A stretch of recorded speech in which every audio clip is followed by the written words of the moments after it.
Hello বন্ধুরা, lonely explainer চ্যানেলে আপনাদের সবাইকে স্বাগতম। এপিসোডের শুরুতেই আমরা একজন শক্তিশালী যোদ্ধাকে দেখতে পাই যে কিনা তার প্রতিপক্ষকে খুব যন্ত্রণা দিয়ে মারছিল। তারপর সে বলে, এখন আমি হলাম নতুন রাজা। তারপরে ওই যোদ্ধা যে এখন রাজা হয়ে গেছে সে তার বাকি প্রতিপক্ষকেও অনেক সহজে হারিয়ে দেয় এবং তাদেরকেও খুবই যন্ত্রণার সাথে মেরে ফেলে। কিন্তু এই রাজা এখানেই থামে না, সে তার প্রতিপক্ষের এরিয়ার উপর বোম্বিংয়ের বৃষ্টি করে দেয়, যার ফলে ওই এরিয়ার মধ্যে যত মানুষ ছিল সবই মারা যায়। তারপর ওই রাজা বলে, এর সাথে আমি হয়ে গেলাম সবথেকে ডেঞ্জারাস রাজা। তারপর আমাদের ওই রাজাকে দেখানো হয় যে কিনা তার মুকুটের দিকে তাকিয়েছিল, কিন্তু সে হঠাৎ অসুস্থ হয়ে পড়ে। তার মনে হচ্ছিল সে পানির ভিতরে ডুবে যাচ্ছিল। তারপর সে একদম তার চোখ বন্ধ করে ফেলে, কিন্তু সে আবার চোখ খুলে দেখে। আর ওই রাজা সারপ্রাইজিংলি তার সামনে এক ইয়াং কাপলকে দেখতে পায়, যারা কিনা অনেক খুশি এবং অনেক ইমোশনাল ছিল। তারপর ওই কাপল বলে, ওয়েলকাম আর্থার, আমি তোমার বাবা রেনল্ড আর এই হচ্ছে তোমার মা এলিস। আর এটা শুনেই রাজা, যে এখন আর্থার হয়ে গেছে, সে বুঝে যায় যে সে এখন নতুন লাইফে রিবর্ন হয়েছে। আর্থার এখন একটা বাচ্চা নাকি একটা রাজা, আর্থারের মাথায় এখন কিছুই ঢুকছিল না। আর্থার মনে মনে ভাবছিল যে আমি এতগুলো যুদ্ধ জিতেছি শুধু একটা বাচ্চার রূপে রিবর্ন হওয়ার জন্য। কিন্তু তারপর তার প্যারেন্টস রেনল্ড আর এলিস আর্থারকে আদর করা শুরু করে। আর এদিকে আর্থার তার মনে মনে ভাবছিল, আরে এরা আমাকে এত আদর করছে কেন? যাই হোক, আমি এনজয় তো করছি, কিন্তু এই শরীরে আমার অনেক আনকমফোর্টেবল লাগছে, আমি এর ভিতর থেকে বের হতে চাই।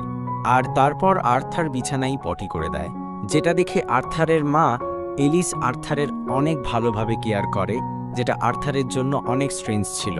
কিন্তু আর্থার তখন এমন কিছু দেখে যা দেখার পর আর্থার অবাক হয়ে যায়, কারণ আর্থারের বাবা রেনল্ড তার শরীরের ভিতর থেকে একটা ম্যাজিক্যাল পাওয়ার বের করে, যার সাহায্যে রেনল্ড একটা বড় পাথরকে টুকরো টুকরো করে ফেলে। কিন্তু ওই পাথরের টুকরোর মধ্যে থেকে একটা টুকরো রেনল্ডের মাথায় এসে লাগে, কিন্তু তখন এলিস এসে তার হিলিং ম্যাজিক ব্যবহার করে রেনল্ডকে হিল করে দেয়। এই সব জিনিস আর্থারকে ফ্যাসিনেট করে দেয়। আর্থার এই নতুন দুনিয়ার জন্য অনেক বেশি এক্সাইটেড ছিল। তারপর আমাদেরকে দেখানো হয় আর্থারের বাবা রেনল্ড বড় বড় বিস্ট মনস্টারকে খুব সহজে হারিয়ে দেয় তার ম্যাজিক্যাল পাওয়ার দিয়ে। আর্থারের জন্য এইগুলো খুবই নতুন ছিল, তার জন্য আর্থার তার আশেপাশে যা কিছু ঘটছিল তার থেকে জ্ঞান লাভ করছিল। আর তারপর এলিস আর্থারকে বলে, আর্থার চলো, তোমার এখন ঘুমানোর সময় হয়ে গেছে, তুমি একটু ঘুমিয়ে নেও। আর আর্থারেরও ঘুম আসা শুরু করে তখনই। আর্থার তার পাস্ট লাইফের কথা চিন্তা করে, যেখানে আর্থারের শান্তিতে ঘুমানোর স্বাধীনতা ছিল না, কারণ সব সময় তাকে মারার জন্য কেউ না কেউ এসেই পড়ত। কিন্তু এখন দিন যাওয়ার সাথে সাথে আর্থার একটু বড় হয়ে যায়। আর্থার এখন হামাগুড়ি দিয়ে একটি আয়নার সামনে গিয়ে দাঁড়ায়, যেখানে সে প্রথমবার তার ফেস দেখে আর মনে মনে বলে, তো এই হলো ছোট্ট আর্থার। সত্যি কথা বলতে গেলে আমি এখনো কমফোর্টেবল না এই শরীরে আর এই আর্থার নাম নিয়ে। আর তারপর আর্থার বাবুর আবার ঘুমানোর সময় হয়ে যায়, আর এলিস আর্থারকে অনেক সুন্দরভাবে ঘুম পাড়িয়ে সেখান থেকে নিজের কাজ করার জন্য চলে যায়। কিন্তু আমাদের আর্থার ভাই না ঘুমিয়ে সেখান থেকে নিচে নেমে তার ছোট ছোট পা দিয়ে আগে যাওয়া শুরু করে তার মার পিছন দিয়ে আর্থার লাইব্রেরির ঘরে চলে যায়। লাইব্রেরির ঘরে ঢুকে একটি বই বের করে আর্থার বলে, জ্ঞানী পাওয়ার, যেভাবেই হোক আমাকে এই দুনিয়া সম্পর্কে আরও বেশি জানতে হবে। আর্থার দেখল এই দুনিয়ার জিওগ্রাফিতে 3টি কিংডম আছে। প্রথম কিংডমটি ডোয়ার্ফদের, দ্বিতীয় কিংডমটি এলফদের এবং তৃতীয় কিংডমটি মানুষদের, যেখানে আর্থার ও তার পরিবার বাস করে। এই কিংডমটির নাম ছেপেইন কিংডম। এরপর আর্থার আরেকটি বই বের করে, যেটা ছিল ম্যাজিকের। এই দুনিয়ায় এতদিন কাটানোর পর আর্থার এতটুকু বুঝতে পেরেছে যে এই দুনিয়ার আগের দুনিয়ার তুলনায় বেশি উন্নতি হয়নি। কিন্তু এই দুনিয়ায় একটা মজার জিনিস আছে, সেটা হলো মানা পাওয়ার। মানা পাওয়ার এমন একটা পাওয়ার যা প্রতিটি মানুষের মধ্যে থাকে, যার সাহায্যে সে বিভিন্ন ধরনের ম্যাজিক স্পেল ব্যবহার করতে পারবে। আর এই যে মানাকে কন্ট্রোল করার অ্যাবিলিটি, এটা মূলত বংশগত। সাধারণত 100 জনের মধ্যে থেকে শুধু একজনের মধ্যে এই অ্যাবিলিটি পাওয়া যায়। আর এই মানার ইউটিলাইজেশনকে মূলত 2টি ক্যাটাগরিতে ভাগ করা যায়। যেমন প্রথমটি হলো অগমেন্টিং আর দ্বিতীয়টি কনজুরিং। অগমেন্টিংয়ের মধ্যে মানা শরীরকে এত বেশি শক্তিশালী করে দেয় যে শরীরকে একটি ওয়েপেনের মতো ব্যবহার করা যায়। অন্যদিকে যারা কনজুরার, তারা তাদের মানাকে প্রজেক্ট করে অন্য বস্তুকে কন্ট্রোল করতে পারে। আর্থার ধীরে ধীরে সবকিছু বুঝছিল যে মানাকে কন্ট্রোল করার জন্য সবথেকে গুরুত্বপূর্ণ অংশ হলো মানা কোর। এটি হচ্ছে শরীরে থাকা একটি নির্দিষ্ট জায়গা যেখানে শরীরে থাকা সব মানা এক জায়গায় চ্যানেলাইজ হয়। আর যে ব্যক্তি এই মানাকরের উপর কন্ট্রোল করা শিখে ফেলে সে একজন শক্তিশালী জাদুকর হয়ে যায়। এই পদ্ধতি আর্থারের জন্য তেমন নতুন কিছু না, কারণ আর্থারের দুনিয়ায়ও বেশ একই রকমের পদ্ধতি ছিল, যেটা আর্থার অনেক ভালোভাবেই শিখে ফেলেছিল। ওই অ্যাবিলিটির নাম ছিল কি। তারপর আর্থার ভাবে, আমি কি আমার আগের জীবনের নলেজ এই জীবনে ব্যবহার করতে পারবো? তারপর আর্থার নিজের শরীরের সব মানাকে একটি সেন্টারে আনার চেষ্টা করে, আর ধীরে ধীরে আর্থার এটা করেও ফেলে। কিন্তু তখন ওইখানে এলিস এসে পড়ে আর আর্থারকে বলে, আর্থার বাবু, তুমি এইখানে কি করছো? আর দেখে মনে হচ্ছে তুমি আবার পটি করে দিয়েছো। দাঁড়াও, আমি তোমাকে আর একটা ডাইপার পরিয়ে দিচ্ছি। এইসব আর্থারের একদম ভালো লাগছিল না, আর এরকমই দিন কাটছিল। আর আমাদের 2 বছর পরের সিন দেখানো হয়, যেখানে আর্থার এখন অনেক বড় হয়ে গেছে, কিন্তু এলিসের একটাই দুঃখ রয়ে গেছে যে আর্থার এখনো একবারও হাসেনি। আর তখন আমরা রেনল্ডকে দেখতে পাই, যে কিনা তার বাচ্চাকে তলোয়ার বাজি শেখাতে ব্যস্ত ছিল। আর্থার এখনো ঠিক মতন দাঁড়াতেই পারছিল না, কিন্তু রেনল্ড আর্থারকে তলোয়ার বাজি শেখাচ্ছিল, যার কারণে এলিস রেনল্ডের উপর অনেক রাগ হয়ে যায়। এইটা দেখে রেনল্ড এলিসের কাছে মাফ চাওয়া শুরু করে। তারপর এলিস আর্থারকে মার্কেটে ঘুরতে নিয়ে যায়, আর আর্থারের মার্কেটে ঘুরতে যাওয়া খুবই পছন্দ ছিল, কারণ আর্থার যত মার্কেটে ঘুরত তত নতুন জিনিস দেখতে পারত, যেমন অস্ত্র, যার দ্বারা বোঝা যায় যে এই দুনিয়া কত অ্যাডভান্স হয়েছে, আর বিভিন্ন ধরনের ক্রিস্টাল, আর আলাদা আলাদা জাদুর খেলা দেখতে পায়, যেটা কিনা আর্থারের জন্য খুবই মজার ছিল। আর্থারের এইসব অনেক পছন্দ ছিল, কিন্তু বাড়ি ফেরার সময় আর্থার খুবই ক্লান্ত হয়ে পড়ে। তখন এলিস আবার বলে, আর্থার, তোমার ঘুমানোর সময় হয়েছে। আর্থারকে অনেক ভালোবাসার সাথে পাল্লা হচ্ছিল। আর্থারের এইসব অনেক নতুন লাগছিল, কারণ আর্থারের আগের জীবনে এইরকম ভালোবাসা কখনো পায়নি। আর্থার তার আগের জীবনে অনাথ ছিল, তার মা বাবা কেউ ছিল না, তাই এই জীবনে আর্থার যতটুকু ভালোবাসা পাচ্ছিল সেইটা তার জন্য খুবই নতুন ছিল, আর কোথাও না কোথাও তার এটা মনে হচ্ছিল যে তার এই ভালোবাসা খুবই দরকার ছিল। তারপর আর্থারকে দেখি যে তার বাবার ট্রেনিং করা দেখছিল, যেখানে রেনল্ড তার মানা পাওয়ার দিয়ে পুরো জায়গাকে কাঁপিয়ে ফেলছিল। আর্থার তার বাবাকে ট্রেনিং করতে দেখছিল আর নিজেকে অনেক ভাগ্যবান মনে করছিল। আর্থার অনেক বেশি ফ্যাসিনেটেড ছিল তার বাবার এই পাওয়ার দেখে, কিন্তু তখনই ওইখানে এলিস চলে আসে আর আর্থারকে আবারও ঘুমানোর জন্য নিয়ে যায়, যেটা আর্থারের মোটেও পছন্দ হচ্ছিল না। কিন্তু এলিস যখন আর্থারকে বুক শেলফের সামনে দিয়ে নিয়ে যাচ্ছিল, তখনই আর্থার জেদ করা শুরু করে ওই বই আবার পড়ার জন্য। কিন্তু এলিস বলে, না আর্থার, তোমার এখন ঘুমানোর সময় হয়েছে। কিন্তু তখনই আর্থার কিউট চেহারা বানায়, যা দেখার পর এলিস বলে, ঠিক আছে আর্থার বাবু, একটু সময়ের জন্য বই পড়ো, কিন্তু তারপর তোমাকে ঘুমাতে হবে। এই বলে এলিস সেখান থেকে চলে যায়, আর আর্থার আবার ওই বই পড়া শুরু করে। এইবার আর্থার তার শরীরের সব মানা এক সিঙ্গেল পয়েন্টে আনা শুরু করে। আর্থার বুঝে গেছিল যে আর্থার তার মানা পয়েন্টকে কন্ট্রোল করার খুবই কাছে পৌঁছে গেছে, কিন্তু তখনই ওইখানে একটা বড় ব্লাস্ট হয়। রেনল্ড এলিসকে বাঁচানোর জন্য এলিসের সামনে চলে আসে, আর ওই ব্লাস্ট এতটাই শক্তিশালী ছিল যে রেনল্ডের পিঠ একদম জ্বলে যায়। তখনই এলিস কান্না শুরু করে, কারণ ঘরের একটা অংশ একদম উড়ে গেছিল, আর আর্থার ঘরের ভিতরেই ছিল। দুজনে দৌড়ে ঘরের ভিতরে যায়, কিন্তু তারা অবাক হয়ে যায়, কারণ তাদের সামনে আর্থার আকাশে ভাসছিল। আর্থারের শরীরের মাঝখানে একটা ব্রাইট লাইট দেখা যাচ্ছিল। এইটা দেখে রেনল্ড বুঝে যায় যে আর্থার এত অল্প বয়সে তার মানাকরকে কন্ট্রোল করে নিয়েছে। রেনল্ড এলিসকে বলে তাদের বাচ্চা কোনো সাধারণ বাচ্চা না, আর তারপর আর্থার নিচে নেমে তাদের দিকে আসা শুরু করে। তখনই ঘরের উপরের যে ভাঙা উডন সিলিং ছিল সেটা নিচে পড়া শুরু করে। আর্থার বুঝে গেছিল যে তার জীবন এখানেই শেষ, কিন্তু তখনই রেনল্ড এসে তার পাওয়ার দিয়ে আর্থারকে বাঁচিয়ে ফেলে, আর এলিস আর্থারকে জড়িয়ে ধরে কান্না করা শুরু করে। রেনল্ডও কান্না করা শুরু করে, কিন্তু আর্থারের এই সব অনেক আজব লাগে, কারণ আর্থারের আগের জীবনে এই অনুভূতি কখনো হয়নি যে কেউ তার জন্য এত চিন্তা করে, তার জন্য এত ভালোবাসে। এই দুনিয়া আর্থার অনেক নতুন কিছু দেখেছে, আর এই অনুভূতি তাদের মধ্য থেকে একটি। আর তারপর আর্থারও কান্না করা শুরু করে। তো এপিসোডের শুরুতেই আমরা আর্থারের পুনর্জন্মের দৃশ্য দেখতে পাই, যখন আর্থার ছিল একটা রাজা, যেখানে তার কাছে একজন দূত আসে, আর সে রাজার উপরে হামলা করতে এসেছিল, কিন্তু তাকে সব রক্ষীরা ধরে ফেলে। তারপর এখানে কাউন্সিলররা বসে, যারা তাদের রায় ঘোষণা করে। তারা এই লোকটির জন্য শাস্তি ঘোষণা করে যে তাকে তার নিজের শহরে ফেরত পাঠানো হবে। তার পরিবারের সঙ্গে সেই লোকটির স্ত্রী আর সন্তানও আছে। লোকটি বলতে থাকে, দয়া করে এটা করবেন না, আমাকে পাঠিয়ে দিন, কিন্তু আমার পরিবারকে ছেড়ে দিন।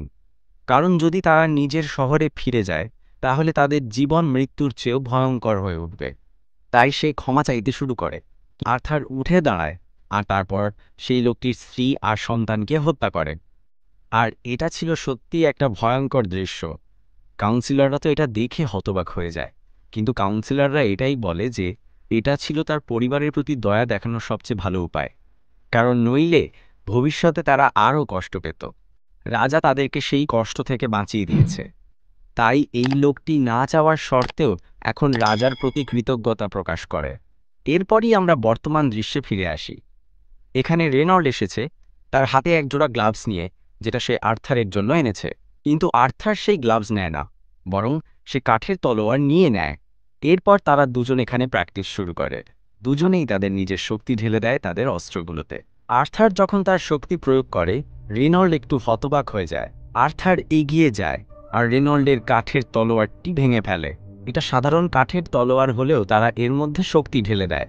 তারা শুধুমাত্র প্র্যাকটিস করছিল, কিন্তু এরই মধ্যে আর্থারের শক্তি প্রমাণিত হয়ে যায়। রেনল্ড এখন এলিসকে বলে, আমাদের তার জন্য শিক্ষক খুঁজে বের করতে হবে, একজন পেশাদার যিনি আর্থারকে ঠিকমতো শেখাতে পারবেন। কিন্তু এলিসের এই কথাটা একদমই পছন্দ হয় না, কারণ আর্থার মাত্র 4 বছর বয়স আর আর্থারকে এলিস নিজের থেকে দূরে পাঠাতে পারে না। তাছাড়া রেনল্ড নিজেই বলেছিল যে আর্থারকে রেনল্ড নিজেই শেখাবে। কিন্তু এখন আর্থারের প্রতিভা এতটাই অসাধারণ যে এই ছোট বয়সেই তার একজন পেশাদার শিক্ষকের প্রয়োজন। এখানে তারা দুজন তর্ক শুরু করে দেয়, আর্থারকে পাঠানো উচিত নাকি উচিত নয়। এলিস একদম এর বিরুদ্ধে যে আর্থারকে এত ছোট বয়সে কোথাও পাঠানো হবে না। কিন্তু রেনল্ড বলে, আমি কিন্তু ওর ভবিষ্যতের কথা ভেবে বলছি। তখন এলিস বলে, তুমি এমনভাবে বলছো যেন বর্তমানটা কোনো ব্যাপারই না, তুমি যেন তোমার ছোট ছেলের সঙ্গে থাকতেই চাও না। এভাবে তারা এই বিষয়ে তর্ক করতে থাকে। তখনই আর্থার সমাধান বের করে। সে বলে, তাহলে আমি তৃতীয় বিকল্প দিচ্ছি, কেননা তোমরা দুজন আমার সঙ্গেই চলো। তারা দুজনেই বলে, বাহ, আমাদের ছেলে তো সত্যিই দারুণ, এটা একটা অসাধারণ আইডিয়া। তাই তারা এখন প্রস্তুতি নেয়, কারণ আসলে তারা কোনো স্কুল বা সংগঠনে যাচ্ছে না, তারা আসলে যাত্রায় বের হবে। সেই যাত্রার সময় তারা বিভিন্ন জিনিস শিখবে আর আর্থারকেও শেখাবে। এখানে কিছু লোক আসে যাদের সঙ্গে আর্থারের আগেও দেখা হয়েছে। এই গ্রুপের নাম টুইন হর্ন। এলিসা রিনল্ডস আগে এই গ্রুপেরই সদস্য ছিল। এখন এরা সবাই আর্থারের সঙ্গে দেখা করে নিজেদের পরিচয় দেয়। তারপর তারা তাদের যাত্রায় বেরিয়ে পড়ে। আর্থার লক্ষ্য করে যে এখানে যাতায়াতের ব্যবস্থা খুবই পুরনো ও একদমই আলাদা। ঘোড়ার গাড়ি, এই ধরনের সমস্ত জিনিসপত্র। কিন্তু তার আগের পৃথিবী অনেক উন্নত ছিল, কিন্তু তার থেকেও এই পৃথিবী তার বেশি মজাদার বলে মনে হচ্ছে। যখন তারা একটু বিরতি নেয় তখনই কিছু নেকড়ে সেখানে চলে আসে আর তাদের উপর হামলার জন্য তৈরি হয়। আর্থার বলে, এই পৃথিবীর এটাই সমস্যা, এখানে কোনো জায়গায় নিরাপদ নয়, সব জায়গাতেই বিপদ। এখানে জেসমিন, অ্যাডাম, হেলেন, এরা সবাই হলো অগমেন্টারি, তাই তারা লড়াই শুরু করে। এছাড়া অ্যাঞ্জেলা, গার্ডেন কনজার্স, এরা সবাই মিলে নেকড়েদেরকে হারিয়ে দেয় আর এদের রাতের খাবারের ব্যবস্থাও হয়ে যায়। যখন তারা খাচ্ছে তখন দেখা যায় যে এলিস একটু খাবার খেয়েই বলে, আমার পেট ভরে গেছে, আমি আর খেতে পারবো না। রেনল্ডের বাহুতে ক্ষত দেখা যায়। এলিস বলে, অপেক্ষা করো, আমি আসছি। কিন্তু বাকি সবাই বলে, থামো এলিস। তারা সবাই একপাশে চলে যায় আর মুখ ফিরিয়ে নেয়। আর তারপরে এলিস হিলিং শুরু করে। আর এই সময় আমরা জানতে পারি যে এলিসের এই হিলিংয়ের ক্ষমতা খুবই বিরল। এমন বিশেষ ম্যাজিক ব্যবহারকারীদের বলা হয় ইমিটার। এরকম ক্ষমতা সম্পন্ন মানুষ সহজে পাওয়া যায় না। এদের ক্ষমতা অসাধারণ, তাই এদেরকে লুকিয়ে থাকতে হয়, কারণ যে কোনো গ্রুপে এদের উপর হামলা প্রথমে হয়। আর এই কারণেই রেনল্ড এলিসকে নিয়ে অনেক দূরে গিয়ে বসতি স্থাপন করেছিল। যাই হোক, এখন এরা এখানে ছোট্ট ম্যাচের আয়োজন করে। একটা লোক যে কিনা এখন আর্থারের সাথে লড়াই করবে, সে তার সবকিছু দিয়ে লড়তে চলেছে। আর্থার মনে মনে ভাবে, ওরা কি ভুলে গেছে যে আমি শুধুমাত্র 4 বছরের বাচ্চা? কিন্তু তবুও সে লড়াইয়ের জন্য প্রস্তুত হয়। সে তার কাঠের তলোয়ারের মধ্যে শক্তি সঞ্চার করে আর তার পায়েও শক্তি জমায়। এরপর সেখানে দুর্দান্ত আক্রমণ করে, ফলে ওই লোকটা গম্ভীর হয়ে যায়। সেই কারণে সেও এখন আর্থারের উপর তার পুরো শক্তি দিয়ে অ্যাটাক করে আর আর্থার দূরে ছিটকে পড়ে। এলিসের সময় ভয়ে চিৎকার করে ওঠে, কিন্তু এখানে ম্যাজিক ব্যবহারকারী ছিল যে আর্থারকে তার ম্যাজিক দিয়ে বাঁচিয়ে ফেলে। তখন সবাই মিলে ওই লোকটাকে বকতে শুরু করে যে তুই কি পাগল নাকি, তুই ভুলে গেছিস যে ও বাচ্চা। লোকটা বলে, ভাই বাচ্চা টাচ্চা কিছু না, ও একটা বিস্ট। কি ধরনের প্রশিক্ষণ দিয়েছিস ওকে? রেনল্ড বলে, আমি ওকে কোনো কিছু শেখাইনি। ও যা শিখেছে একাই শিখেছে। তখনই জেসমিন এগিয়ে আসে আর্থারের কাছে, আর সে জিজ্ঞাসা করে, তুমি কি আমাকেও শেখাতে পারবে যে তুমি কিভাবে তোমার এই পায়ের শক্তি সঞ্চার করলে? আর্থার তার মুখের ভাব দেখে বুঝে যায় যে জেসমিন সেই মানুষগুলোর মধ্যেই একজন যারা সহজে হার মানে না, যতক্ষণ না তাদের লক্ষ্য পূরণ হয়, যতক্ষণ না তারা যা চাইছে সেটা তারা পুরোপুরি পেয়ে যায়। যাই হোক, পরের দিন এরা আবার তাদের যাত্রায় বেরিয়ে পড়ে। আমরা বিভিন্ন দিনের দৃশ্য দেখতে পাই যেখানে আর্থারের শক্তি প্রশিক্ষণ করা হয়। সেখানে আর্থার তীরন্দাজিও চেষ্টা করে। জেসমিনের সঙ্গেও সে আবার প্র্যাকটিস শুরু করে, আর রাতেও জেসমিন তার সাথেই থাকে। পরের দিন তার জন্মদিনে জেসমিন তাকে একটা ছুরি জাতীয় জিনিস উপহার দেয়। সবাই একটু অবাক হয়, কারণ জেসমিন সাধারণত মানুষের সঙ্গে এতটা মেশে না। কিন্তু এলিস বলে, স্পষ্টতই আর্থার তো খুবই কিউট, তাই না?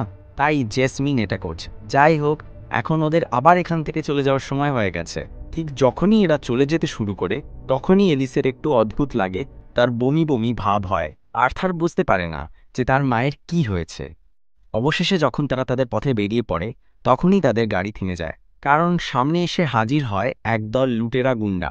এরা সবাই এদের সঙ্গে লড়তে তৈরি হয়। আর্থার বুঝে যায় যে এই ধরনের খারাপ মানুষ প্রতিটি পৃথিবীতে থাকে। এদের একজন নেতা আছে যে আক্রমণের নির্দেশ দিচ্ছে। গুন্ডাদের দলের সবাই খুবই শক্তিশালী আর দুর্দান্ত, কিন্তু সমস্যা হলো এই লুটেরাদের সংখ্যা অনেক বেশি। এখানে রেনল্ডের তো হাল বেহাল হয়ে যায়। তখন আর্থারও লড়তে এগিয়ে আসে, কিন্তু রেনল্ড তাকে থামিয়ে বলে, আর্থার তোর মাকে নিয়ে চলে যা। আর্থার বলে, আমার মধ্যে শক্তি আছে, আমিও তো লড়তে পারবো। রেনল্ডস বলে, তাহলে এই শক্তিটা তোর মাকে বাঁচাতে ব্যবহার কর, কারণ তোর মায়ের পেটে আরও একটা বাচ্চা আছে, আর তুই বড় ভাই হতে চলেছিস। এটা শুনে আর্থার হতবাক হয়ে যায়। রেনল্ড বলে, ঠিক আছে, তাহলে তোর মাকে বাঁচা। আর্থার এই সময় খুশি হয়, আর সে তার মাকে নিয়ে পালাতে শুরু করে। এদিকে রেনল্ড সেই নেতার উপরে হামলা করে। আরও কিছু লোক এগিয়ে আসে, কিন্তু বাকিরা আর্থারকে ঢেকে দেয়। আর্থার তার মাকে নিয়ে পালাচ্ছিল, তখন তার একটা জিনিস মনে পড়ে যে তার আগের পৃথিবীতে সে সেই লোকটির পরিবারকে মেরেছিল, আর এখন সে নিজের পালাচ্ছে তার পরিবারকে বাঁচানোর জন্য। এটাই হলো কর্মফল। ঠিক তখনই একটা ম্যাজিক ব্যবহারকারী এসে তাদের উপরে হামলা করে, আর এটা দেখে আর্থার তার মাকে ধাক্কা দিয়ে বাঁচায়, কিন্তু সেই আক্রমণ তার উপর পড়ে আর সে খাদে পড়তে শুরু করে। তার কাছে একটা ছুরি থাকে যেটার মধ্যে সুতো বাঁধা থাকে, আর সেই ছুরি মারে সেই ম্যাজিক ব্যবহারকারীর দিকে আর বলে, আমি তোকে তো ছাড়বো না, আমাকে যদি মরতে হয় তাহলে তোকে নিয়েই মরবো। আর এই মুহূর্তে আর্থারের খুবই ভালো লাগে। এটা একটা অদ্ভুত অনুভূতি, আমার হাতে কিছুই নেই, কিন্তু আমার হৃদয় এখন পূর্ণ। তখনই সে বুঝতে পারে যে আগের দুনিয়াতে সেই লোকটা কেন তাকে কৃতজ্ঞতা জানিয়েছিল যখন সে তার পরিবারকে মেরে ফেলেছিল। আর রেনল্ড আর এলিসি বা তার জন্য কান্না করছিল, কারণ পরিবারকে বাঁচাতে গিয়ে যদি আমাদের প্রাণও চলে যায় তবুও আমাদের কোনো আক্ষেপ থাকে না। কিন্তু এখন সে বড় ভাই হতে চলেছে, সে সত্যিই চায় সে একটা বড় ভাই হোক। কিন্তু এটা কি আদৌ সম্ভব হবে? কারণ আমাদের বড় ভাই যে এখন খাদে পড়ে যাচ্ছে। এপিসোডের শুরুতে আমরা একজন মহিলা আর একটা শিশুর দৃশ্য দেখতে পাই। তারা কথা বলছে এমন একটা জিনিস নিয়ে যেটা তারা পেয়েছে। এই জিনিস খুবই সুন্দর একটা জিনিস। তারা বলছে এমনটা আর কখনো ঘটবে না, এটা এতটাই সুন্দর যে মনে হয় এর মতো আর কিছু হবে না। কিন্তু খারাপ জিনিস তো ঘটেই থাকে, তাই না? ঠিক এমন সময় আমরা একটা ম্যাজিক বিস্টের দৃশ্য দেখতে পাই, যার সামনে দাঁড়িয়ে আছে আর্থার। আর আর্থার এই ম্যাজিক বিস্টকে দেখে খুবই ভয় পেয়ে যায়। আর আমরা জানি না যে আর্থার এই ম্যাজিক বিস্টের কাছে কি করে আসলো, কিন্তু আর্থার এখনো সেখানেই দাঁড়িয়ে আছে। এখন এই ম্যাজিক বিস্টকে দেখে আর্থার সত্যিই ভয় পেয়ে চমকে যায়। তাই আর্থার ভাবতে থাকে, আমি এখানে কি করছি, এর সঙ্গে আমার কি সম্পর্ক, আর এটা আসলে কি জিনিস। তারপর আর্থার সাহস করে এগিয়ে যায় ওই ম্যাজিক বিস্টের উপর হামলা করতে, কিন্তু ওই ম্যাজিক বিস্ট তাকে এক আঙ্গুলের ঝটকায় ফেলে দেয় আর আর্থার নিচে পড়ে যায়। আর এরপরে আমরা দেখতে পাই যে ম্যাজিক বিস্ট আসলে পুরুষ নয়, এটা একটা নারী। সে বলে, আমি তোমার বন্ধু আর্থার, তোমার শত্রু নই, কিন্তু তার আগে তুমি কিছু খাও। খিদে পাক বা না পাক তোমাকে কিছু খেতেই হবে, তবেই তুমি এখান থেকে বেরোতে পারবে। এরপর আর্থার যখন নড়ার চেষ্টা করে তখন তার প্রচণ্ড ব্যথা অনুভব হয়। তখনই ম্যাজিক বিস্ট বলে, দেখো, আমি তো বলেছিলাম নড়তে না, তোমার একটু শক্তির দরকার।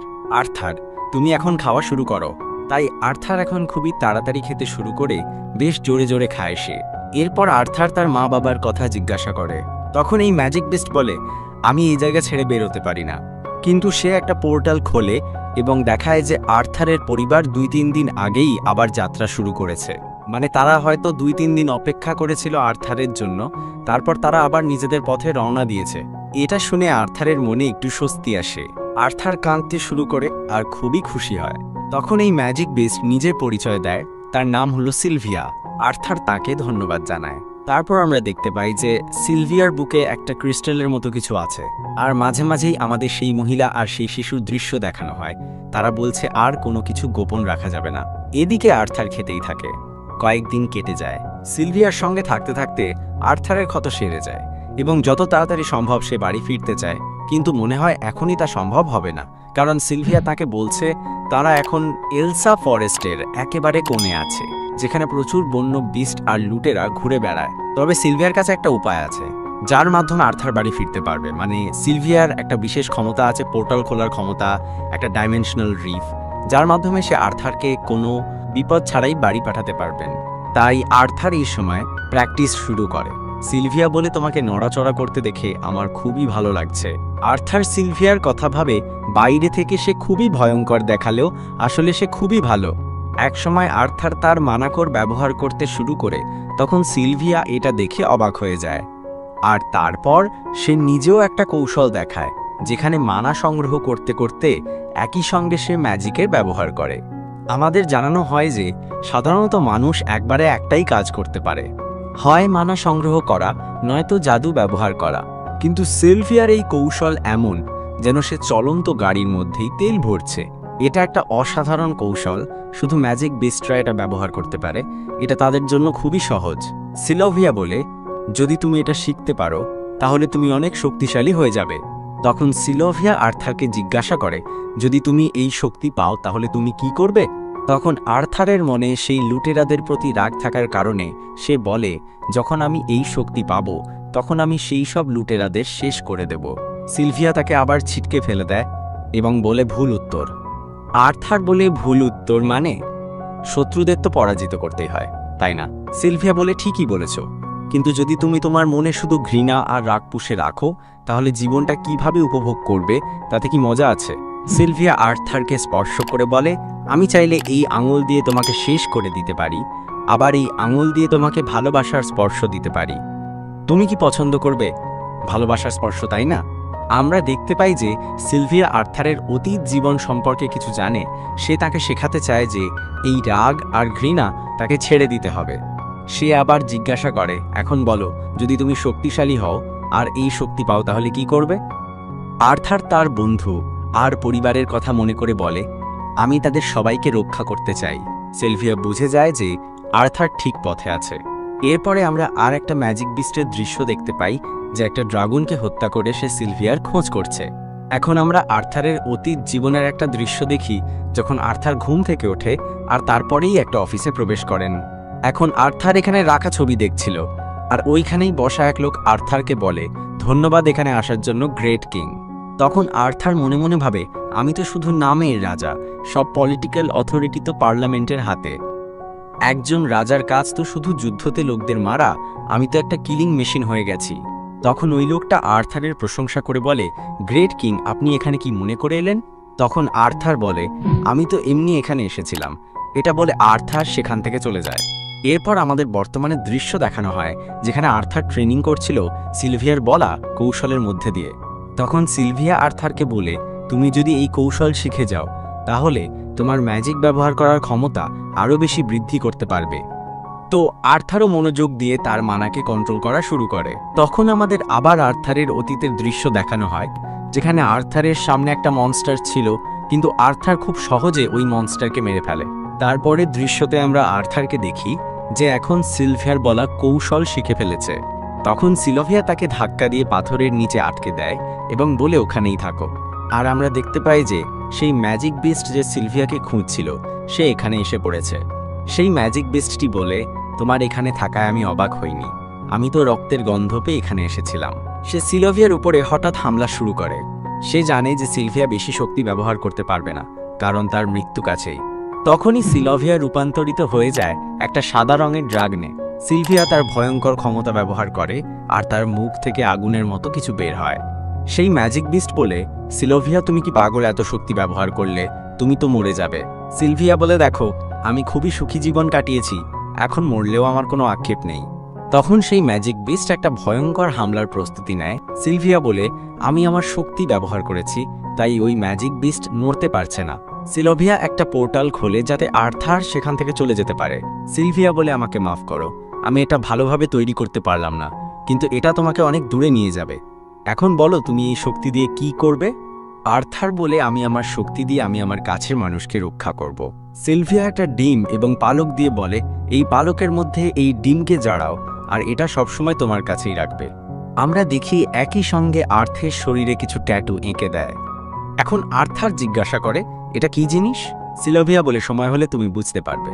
সিলভিয়া আরও বলে, আমি তোমাকে বাড়ি পাঠিয়ে দিতে পারতাম, কিন্তু পাঠাইনি, কারণ আমার তোমার সঙ্গে থাকতে খুবই ভাল লাগছিল। আর্থার বলে, আমি তো প্রতিজ্ঞা করেছিলাম যে আমি সবাইকে রক্ষা করব, তাহলে আমি আমার এই শক্তি দিয়ে কি তোমাকে রক্ষা করতে পারি না? সিলভিয়া বলে, দেখো সেই চুক্তি আমাদের ক্ষেত্রে প্রযোজ্য না। এই কথা শুনে আর্থার কাঁদতে শুরু করে, কারণ আর্থার সিলভিয়ার সঙ্গে অনেক সময় কাটিয়েছিল।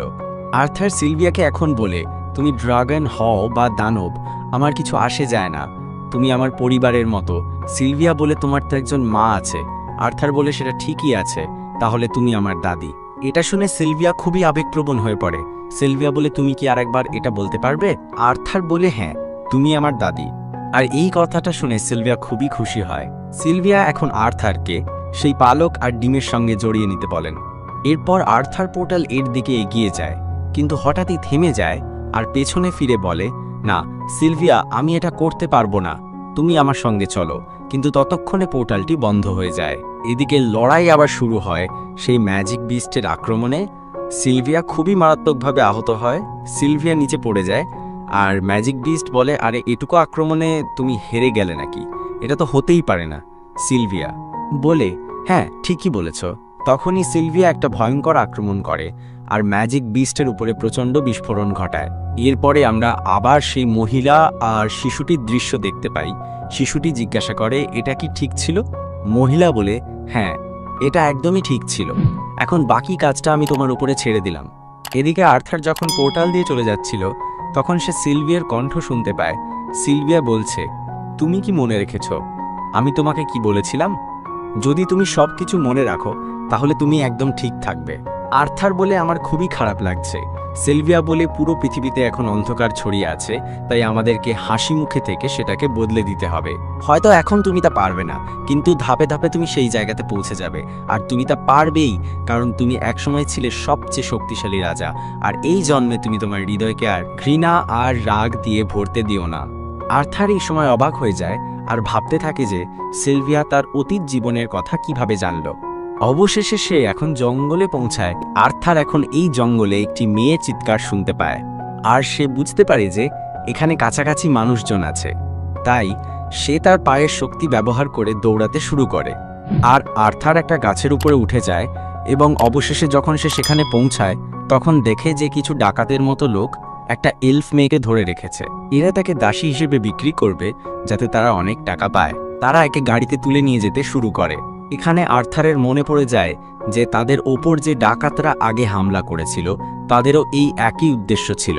তখন তারাও এই কথাই বলেছিল যে মহিলা আর বাচ্চাদের কোনো ক্ষতি করো না, কারণ তাদের দাম কমে যাবে যদি তাদের ওপর আঘাত লাগে।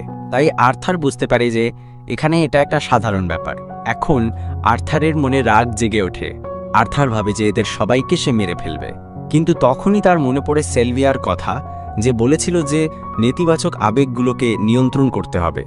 আর আর্থার এই কথা মনে করে যে এইবার সে নেতিবাচক আবেগের কাছে হারবে না। সে এখন শান্ত থাকে এবং এদের পিছু নিতে শুরু করে। যখন এই লোকেরা সন্ধ্যায় বিশ্রাম করতে থামে, তখন আর্থার তার প্রস্তুতি নিতে শুরু করে। সে আরও কিছুক্ষণ অপেক্ষা করে। এখানে প্রায় রাত হয়ে গেছে আর আমরা দেখতে পাই যে জঙ্গলে ফরেস্ট উলফ নামে কিছু বন্য জন্তু থাকে। সাধারণত এরা মানুষের সঙ্গে মেশে না, বরং তাদের উপরে হামলাই করে। তখনই আর্থার লক্ষ্য করে যে এদের গলায় ম্যাজিক দিয়ে নিয়ন্ত্রিত কলারের মধ্যে কিছু আছে। আর্থার তাদের দিকে কিছু বাদামের মতো জিনিস ছুঁড়ে মারে। এতে সবাই চিৎকার করে ওঠে। ডাকাতরা ভাবে যে এই সমস্ত কি হচ্ছে। তখনই একজন লোক তাদেরকে শান্ত করতে এগিয়ে আসে, আর তখনই আর্থার তাকে মেরে ফেলে এবং তার ছুরি কেড়ে নেয়। এরপর আরেকজন আসে, তাকেও সে মেরে ফেলে। তৃতীয়জন যখন আসে, আর্থার তার পায়ে কাঁটা মারে, আর অবশেষে চতুর্থজন, যে ছিল এদের লিডার, সে এগিয়ে আসে। তৃতীয়জন তার লিডারকে আগে বলে দিয়েছিল যে এই ছেলেটা একটা মেজ, তাই সাবধান থাকতে। তখন লিডার বলে, আরে কি ব্যাপার, সোনার ডিম তো নিজে থেকেই আমার কাছে চলে এসেছে, আমি ওকে একদমই মারব না, কারণ ওর দাম তো ওই এলফের থেকেও অনেক বেশি পাবো। এখানে আমরা দেখতে পাই যে এই লোকটা ম্যাজিক ব্যবহার করতে পারে। তারা দুজনে এখন লড়াই শুরু করে।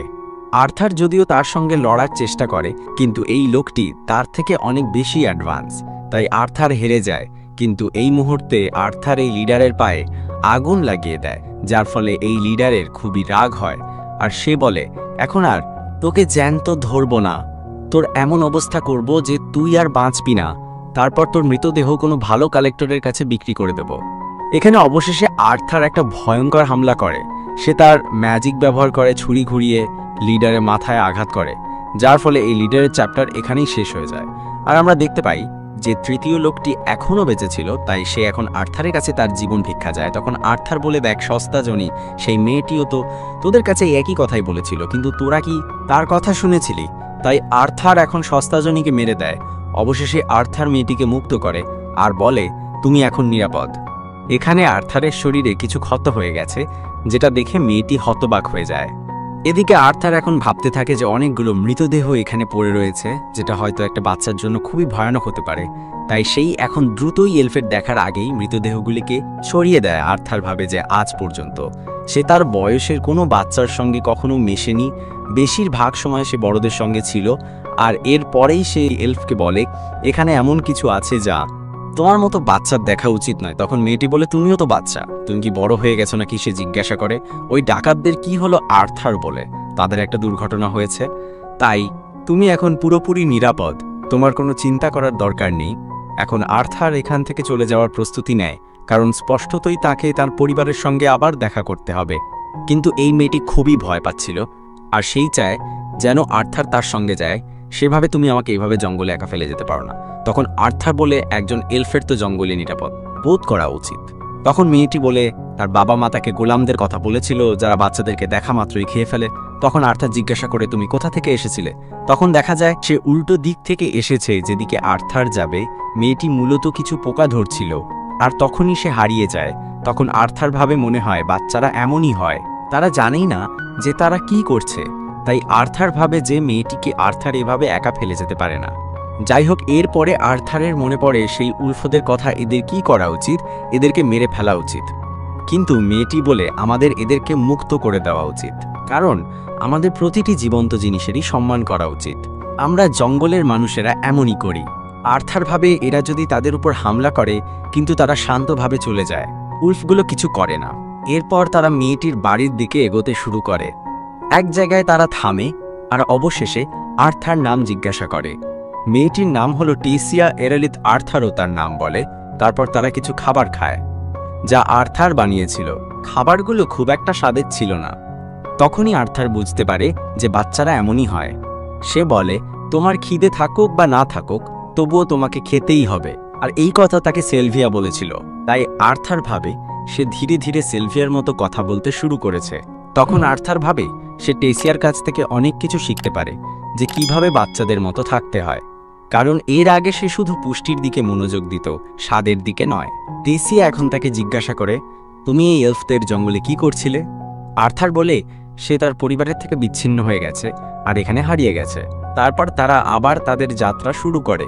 টেসিয়া আবার বলে, তার বাবা মা ব্যস্ত থাকেন, তাই সে তার দাদুর সঙ্গে আর কেয়ারটেকারদের সঙ্গে থাকে। আর এখানে এখন কিছু পোকামাকড় ছিল, জোনাকির মতো, যারা মার্ক করার জন্য ব্যবহৃত হয়। আর্থার ভাবে, তাহলে বাচ্চারা এভাবেই খেলে। টেসিয়া বলে, একবার আমার মানা জেগে উঠলে আমি প্র্যাকটিস করা শুরু করব, আর আমি একজন মাস্টারও পাবো। তখনই আমরা দেখতে পাই যে নেকড়েটাকে তারা মুক্ত করে দিয়েছিল, সেটি এখনও তাদের পিছু নিচ্ছিল। অবশেষে তারা রাতে একটা ক্যাম্প তৈরি করে। তখন আর্থার ভাবে হয়তো সে ভুল করেছে, নেকড়েদেরকে জ্যান্ত ছেড়ে দেওয়াটা ঠিক হয়নি, তাদেরকে আগেই মেরে ফেলা উচিত ছিল, কারণ রাত্রিবেলা তাদের ডাক শোনা যাচ্ছিল। তাই আর্থার টেসিয়াকে বলে, তুমি চিন্তা করো না, তুমি ঘুমিয়ে পড়ো।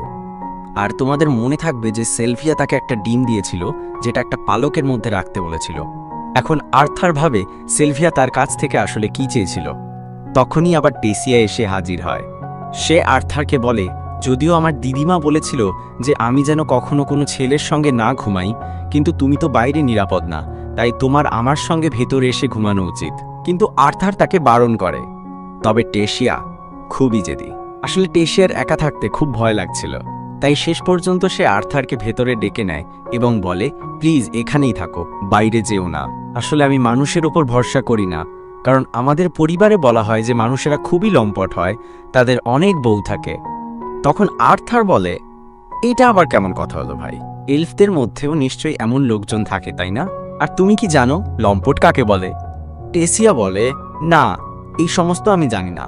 আর এখানে তারা কথা বলতে বলতেই টেসিয়া ঘুমিয়ে পড়ে। আর আর্থার ভাবে, তাহলে একটা ছোট বোন থাকলে এমন লাগে। আর এরপরে যখন সকাল হয়, তারা তাদের যাত্রা আবার শুরু করে। আর্থার বলে যে তাদের মধ্যে একটা বন্ধন তৈরি হতে শুরু করেছে, আর মূলত টেসিয়া এখানে তার উপর ভরসা করতে শুরু করেছে। যদিও সে ক্রমাগত বিরক্ত হচ্ছিল, কারণ স্পষ্টতই তাকে তার পরিবারের কাছে যত তাড়াতাড়ি সম্ভব ফিরতে হবে। কিন্তু একটা অদ্ভুত ব্যাপার ঘটছিল। আর্থারের মানা করে এখন খুব ব্যথা অনুভব হচ্ছিল। টেসিয়া এখানে কিছু ওষুধীয় গাছপালা খুঁজে বের করার চেষ্টা করে, যাতে আর্থারের ব্যথা একটু কমে। কিন্তু আর্থারের অবস্থা আরও খারাপ হতে থাকে। তখনই সেই উল্ফটা এসে হাজির হয়, যে একটা ছোট্ট প্রাণী শিকার করে নিয়ে এসেছিল, আর সেই উল্ফ এখন তাদেরকে সেই ছোট্ট প্রাণীটা দিয়ে যায়। টেসিয়া বলে যে আমরা তাকে সাহায্য করেছিলাম, তাই উল্ফটা আমাদেরকে সাহায্য করলো। কি অসাধারণ ব্যাপার, তাই না? তারপর তারা মূলত এটাকে রান্না করে খায়, যেটা তাদের খুবই সুস্বাদু লাগে।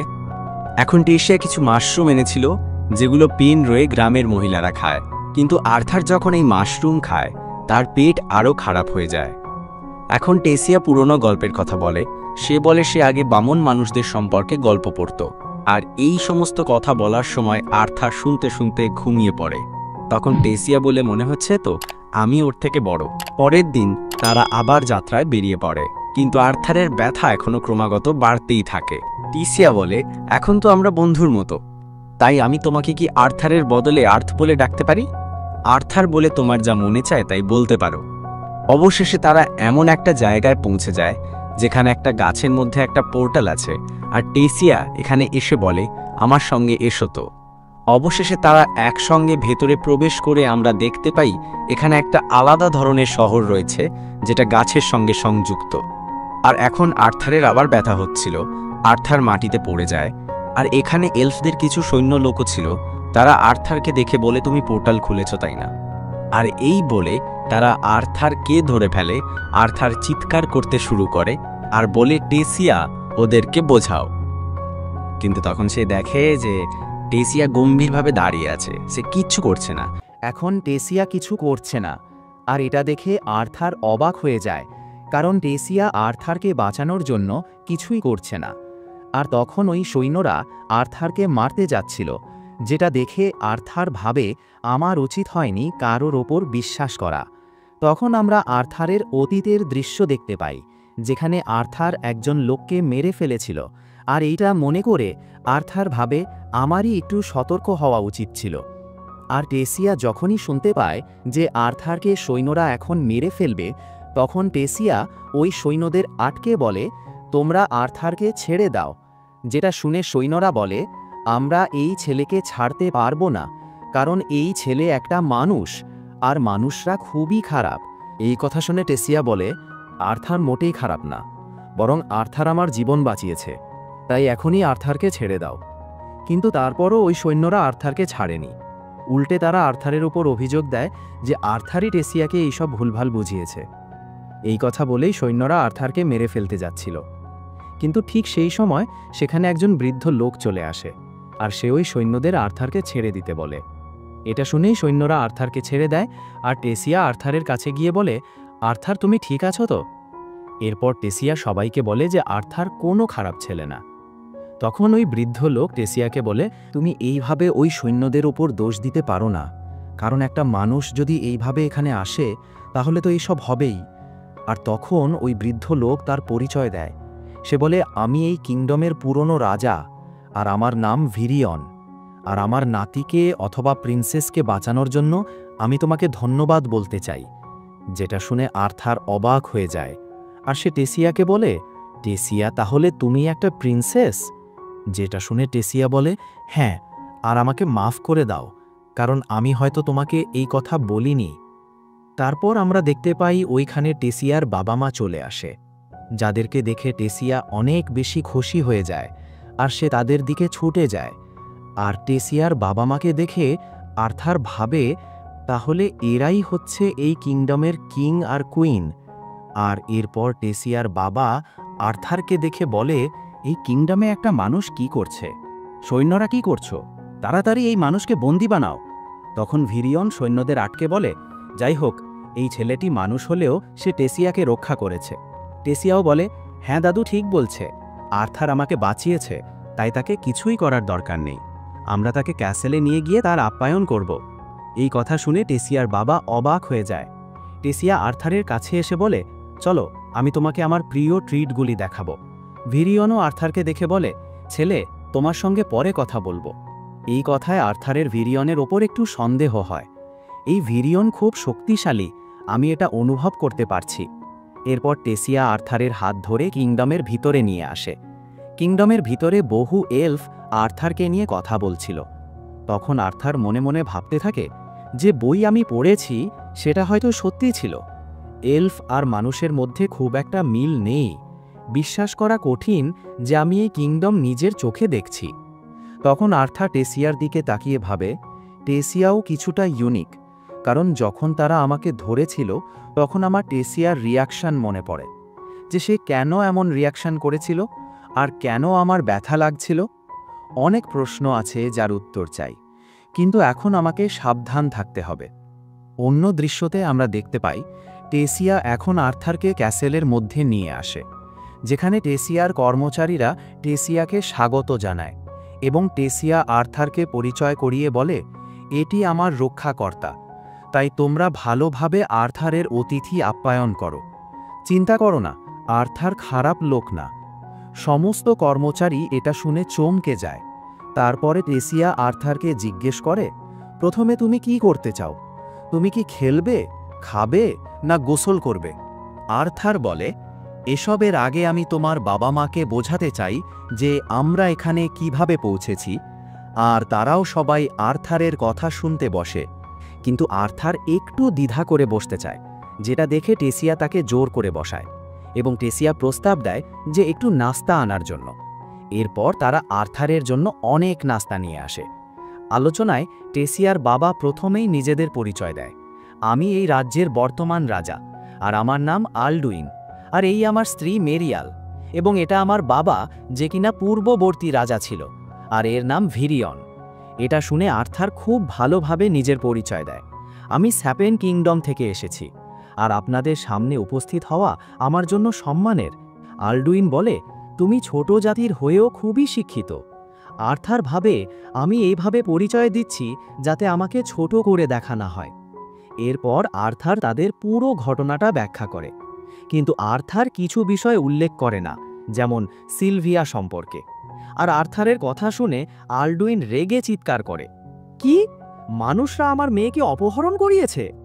তখন আর্থার বলে, এভাবে ভেবে যেও না যে গুন্ডারা শুধু এলফদের অপহরণ করে, তারা জাতি দেখে অপহরণ করে না। এরপর ভিরিয়ন আর্থারকে প্রশ্ন করে যে তুমি সেই গুন্ডাদের সঙ্গে কি করেছিলে যারা টেসিয়াকে অপহরণ করছিল? তুমি কি তাদের সাথে আলোচনা করে তাকে বাঁচিয়েছ? আর্থার বলে, না, হয়তো বোঝা যায় না, কিন্তু আমি একজন সোরসোরার, আমি ওই গুন্ডাদের সঙ্গে লড়াই করেছি।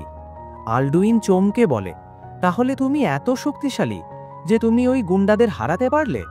তুমি তো অনেক বড় মিথ্যুক।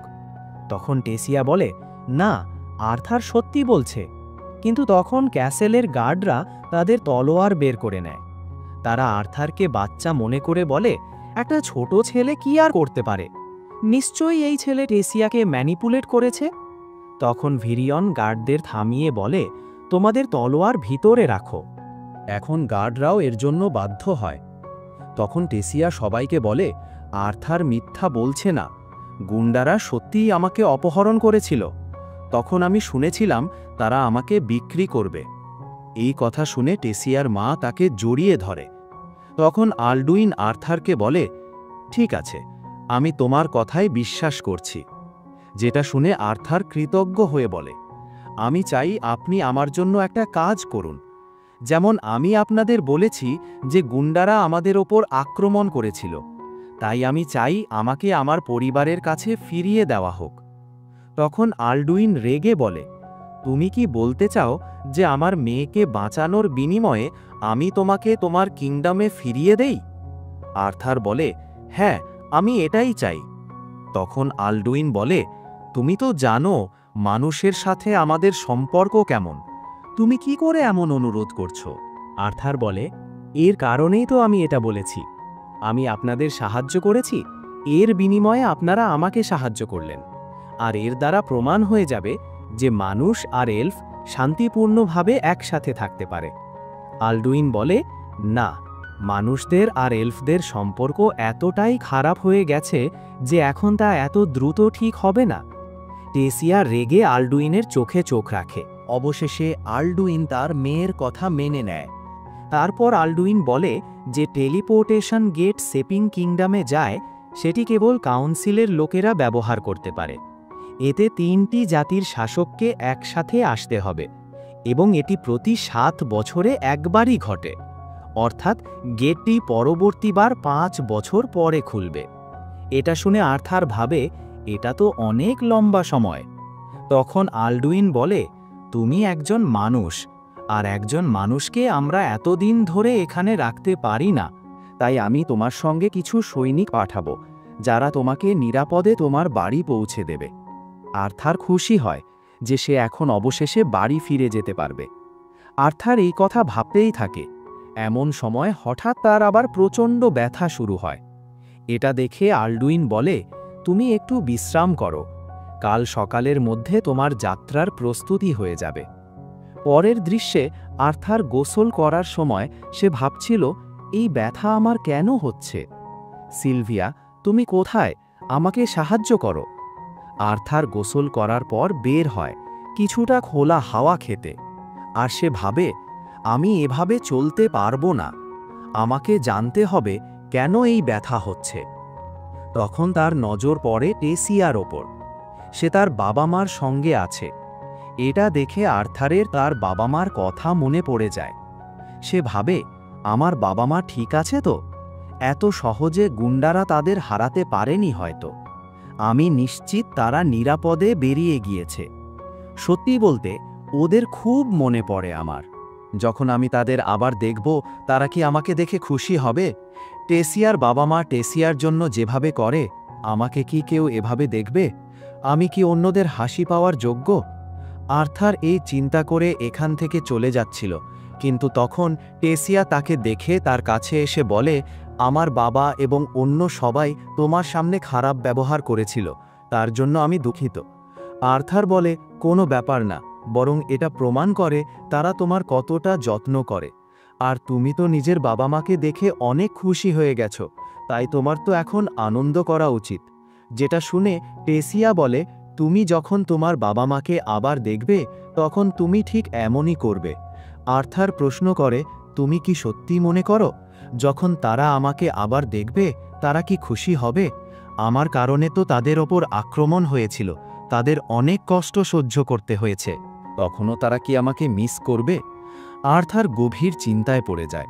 আর এটা দেখে টেসিয়া আর্থারের গালে হাত রেখে তাকে সচেতন করে বলে, তোমার বাবা মা নিশ্চয়ই তোমার জন্য চিন্তা করবে, তারা নিশ্চয়ই কষ্টে আছে। আমি তো এইটা মনে করে খুব দুঃখ পাচ্ছি যে তুমি এখান থেকে চলে যাবে। আর্থার এটা শুনে খুব অবাক হয়। এরপর আমরা দেখি ছোট ছোট স্পিরিটস আবার উড়ছিল। এটা দেখে আর্থারের আবারও তার বাবা মায়ের কথা মনে পড়ে এবং সে ভাবতে থাকে, আমি আসলে কার সঙ্গে লড়ছি? অন্যদিকে টেসিয়া মাটিতে বসে বলে, এদের আমরা ফায়ারফ্লাই পটস বলি। আর্থার এখন এটা দেখে আবার টেসিয়ার সেই এক্সপ্রেশনের কথা মনে করে। সে চিন্তা করে ওর সেই এক্সপ্রেশন কেমন ছিল। এখন আর্থার বলে, হ্যাঁ, এই ফায়ারফ্লাইজগুলো সত্যিই খুব সুন্দর, আমার এগুলো পছন্দ হয়েছে। তারা উপভোগ করছিলই, কিন্তু তখন হঠাৎ করে টেসিয়ার ওপর হামলা হয়।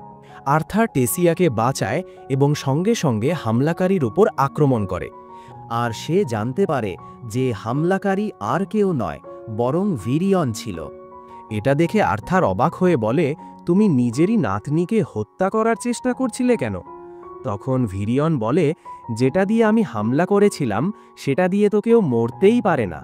তারপর আর্থার চেক করলে দেখা যায় সেটা আসলে ফায়ারফ্লাইস ছিল। ভিরিয়ন বলে, তোমার রেসপন্স এবং ডিফেন্স চমৎকার ছিল। এটা প্রমাণ করে যে তুমি আসলেই গুন্ডাদের সঙ্গে লড়াই করেছ। আর্থার বলে, তাহলে তুমি কি আমাকে টেস্ট করছিলে?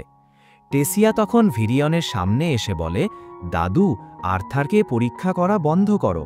সে এমন লোক না যাকে তুমি ঘৃণা করতে পারো।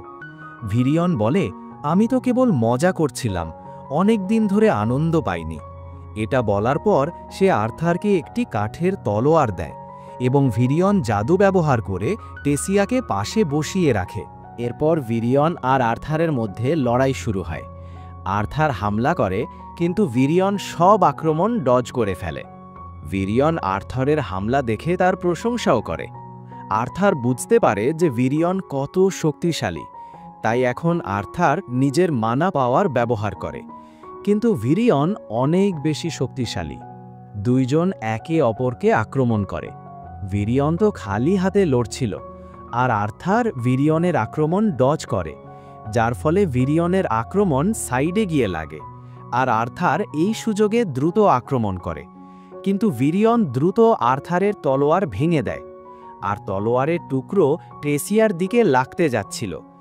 আর্থার এটা দেখে টেসিয়াকে বাঁচাতে নিজের অবশিষ্ট তলোয়ার দিয়েই ওই টুকরোর ওপর মেরে টেসিয়াকে বাঁচিয়ে ফেলে। তারপরে আর্থার মানা ব্যবহার করে ভিরিয়নের ওপর হামলা করে, কিন্তু ভিরিয়ন তা থামিয়ে দেয়।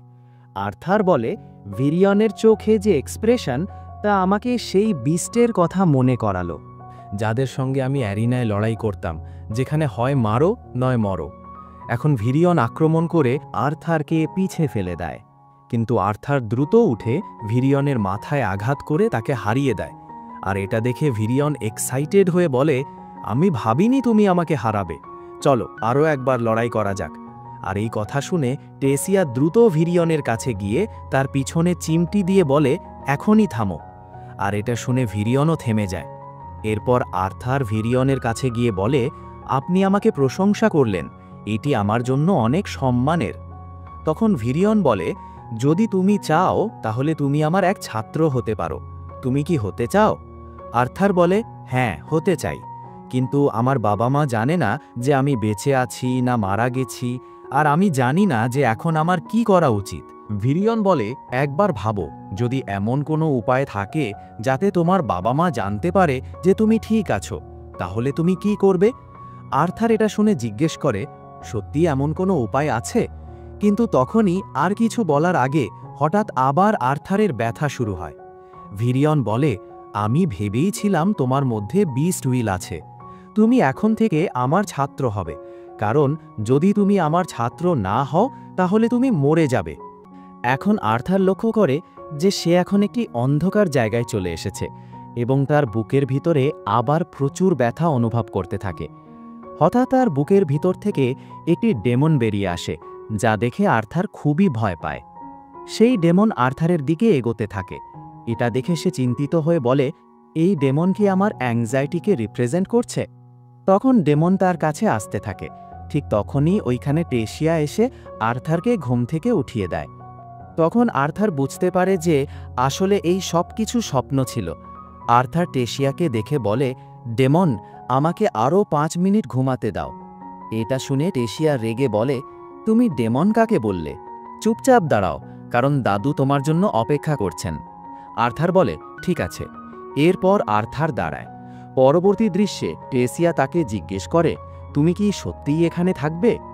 এটা শুনে আর্থার উত্তর দেয়, এখনও নিশ্চিত না, কিন্তু যখন আমরা ট্রিপ থেকে ফিরে আসব তখন হয়তো জানা যাবে, প্রিন্সেস। এটা শুনে টেসিয়া আবার রেগে যায় এবং বলে, আমাকে প্রিন্সেস বলো না, আমাকে টেসিয়া বলো। আর্থার বলে, ঠিক আছে, আমার এখন চেঞ্জ করতে হবে, তাই আমার রুম থেকে চলে যাও। এটা শুনে এখন টেসিয়াও চলে যায়।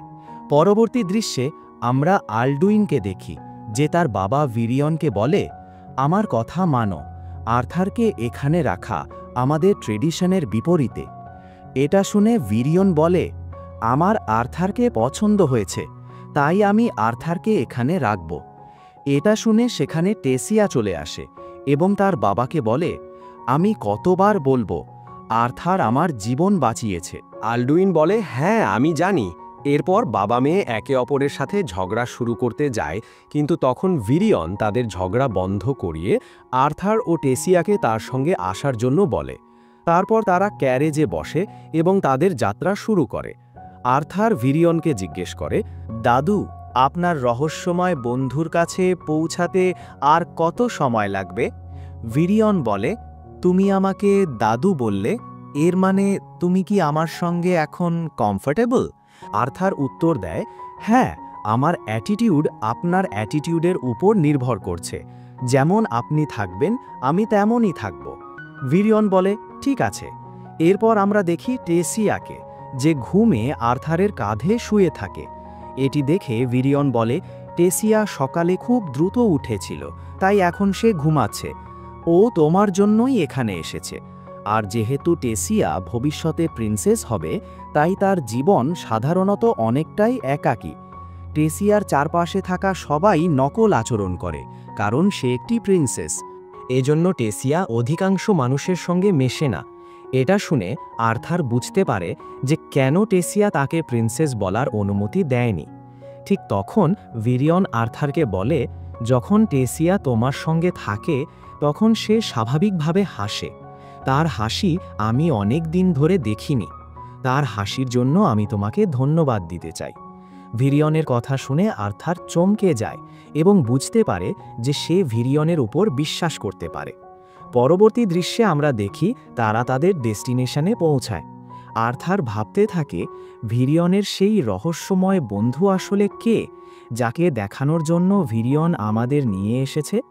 ভিরিয়ন এখন ডাকতে থাকে, কিন্তু কেউ আসে না। হতাশ হয়ে সে গেটে লাথি মারে। ঠিক তখনই একটি বৃদ্ধা সেখানে বেরিয়ে আসে। ভিরিয়ন তাকে দেখিয়ে বলে, এটা আমার একটি পুরনো বন্ধু। তার নাম রেনিয়া।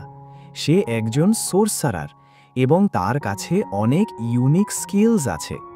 আর্থার ভাবে, এর মানে তার কাছে এমন স্কিল আছে যা সাধারণ 4 এলিমেন্টের মধ্যে পড়ে না, একদম আমার মায়ের মতো।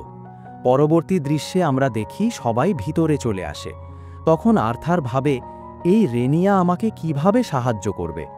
আর্থার এখন রেনিয়াকে বলে, আমি বেয়াদবি করতে চাই না, কিন্তু ভিরিয়ন আমাকে বলেছিল আপনার কাছে এমন স্কিল আছে যার দ্বারা আমি আমার বাবা মার সাথে যোগাযোগ করতে পারবো।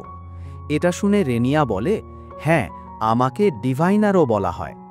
এরপর রেনিয়া আর্থারের দিকে ঘুরে তাকায় এবং বলে, তুমি তো এক স্পেশাল চাইল্ড, তাই না? তোমার মধ্যে কিছু এমন আছে যা আমি এখনো দেখতে পারিনি। কিন্তু এখন আমি তোমার অতীত এবং ভবিষ্যতের কিছু অংশ দেখতে পারি। কিন্তু তুমি এখানে প্রফেসির জন্য আসোনি, তাই না? তখন আর্থার বলে, না, আমি এখানে এর জন্য এসেছি যাতে আমি আমার বাবা মার সঙ্গে আবার দেখা করতে পারি এবং তাদের বলতে পারি যে আমি ঠিক আছি। এটা শুনে রেনিয়া বলে, ঠিক আছে। এরপর সে আর্থারের সামনে একটি পানিপূর্ণ টব রাখে এবং বলে, এর ভিতরে ভালোভাবে তাকাও। আর্থার তাকানো শুরু করে। এরপর রেনিয়া তার ম্যাজিক ব্যবহার করে এবং বলে, তোমার মনকে ফোকাস করো এবং বিস্তারিতভাবে তোমার বাবা মার কথা ভাবো। আর্থার ঠিক তেমন করে। প্রথমে সে তার মাকে কল্পনা করতে শুরু করে, সে কেমন দেখতে। তারপর আর্থারের মনে হয় নিশ্চয়ই এলিস অর্থাৎ তার মা তার জন্য চিন্তা করছে। তারা সবাই ডিনার করার জন্য বসে আছে। হঠাৎ তারা আর্থারের কথা মনে করে এবং তাদের মন খারাপ হয়ে পড়ে, কারণ আজই ছিল আর্থারের জন্মদিন। তারা অতীতের দৃশ্যগুলো মনে করে, যেখানে আর্থার খাদ থেকে নিচে পড়ে গিয়েছিল। তখন তারা হতাশ হয়ে পড়েছিল, কারণ তারা আর্থারকে বাঁচাতে পারেনি, ফলে তাদের খালি হাতে ফিরে যেতে হয়েছিল। পরবর্তী দৃশ্যে আমরা দেখতে পাই তারা তাদের গন্তব্যে পৌঁছে তাড়াতাড়ি বাড়ি ও বদলে নেয়। তারা এখন একাই থাকছে। আর্থারের বাবা এলিসকে বলে, আমি যদি তার বোনকে বাঁচাতে না বলতাম তাহলে এমনটা হতো না। এরপর তারা আবার আর্থারের কথা ভাবে এবং আরও মন খারাপ করে। ঠিক তখনই তারা আর্থারের কণ্ঠ শুনতে পায়। আর্থার বলছে, আমি এখনও বেঁচে আছি। এটা শুনে তারা খুবই অবাক ও খুশি হয়। আর্থার বলে, আমি ঠিক আছি এবং বেঁচে আছি। আমি অ্যালানোর কিংডমে এলফদের সঙ্গে আছি এবং স্পেশাল ম্যাজিক ব্যবহার করে তোমাদের কাছে যোগাযোগ করছি এবং আমি তোমাদের কাছে শীঘ্রই যেতে পারবো না। আমার শরীরে কিছু সমস্যা হয়েছে যার চিকিৎসা করাতে হবে, কিন্তু চিন্তার কোনো কারণ নেই। এটা কোনো গুরুতর সমস্যা না। যখন আমি সুস্থ হয়ে যাব তখন আমি তোমাদের কাছে ফিরে যাব। তখন পর্যন্ত তোমরা আমার বিষয়ে চিন্তা করো না এবং যা কিছু আমার সঙ্গে ঘটেছে তার জন্য নিজেকে দোষারোপ করবে না। আমি যা করেছি সেটা আমি নিজের ইচ্ছায় করেছি। যদি আমি মরতামও তবুও আমি একই কাজ করতাম। তোমরা ভালো থেকো, আর আমরা পরবর্তীতে কখন যোগাযোগ করতে পারবো জানি না, কিন্তু আমি তোমাদেরকে অনেক ভালোবাসি। আর্থারের কণ্ঠ শুনে তার বাবা মা অনেক খুশি হয় যে আর্থার এখনও বেঁচে আছে। এরপর ম্যাজিক বন্ধ হয়ে যায়। এখন আর্থারেরও অনেক ভালো লাগতে শুরু করে, কারণ তার বাবা মা ভালো আছে। আর্থার বলে, এখন যাই হোক, আমি আর আমার বাবা মাকে কখনো চিন্তায় ফেলব না। এরপর সে ভিরিয়নকে বলে, দয়া করে আমাকে আপনার স্টুডেন্ট বানিয়ে নিন। পরের দৃশ্যে টেসিয়া তার বাবাকে বলছে, আমি আপনাকে কতবার বলবো, আর্থার আমার জীবন দুবার বাঁচিয়েছে।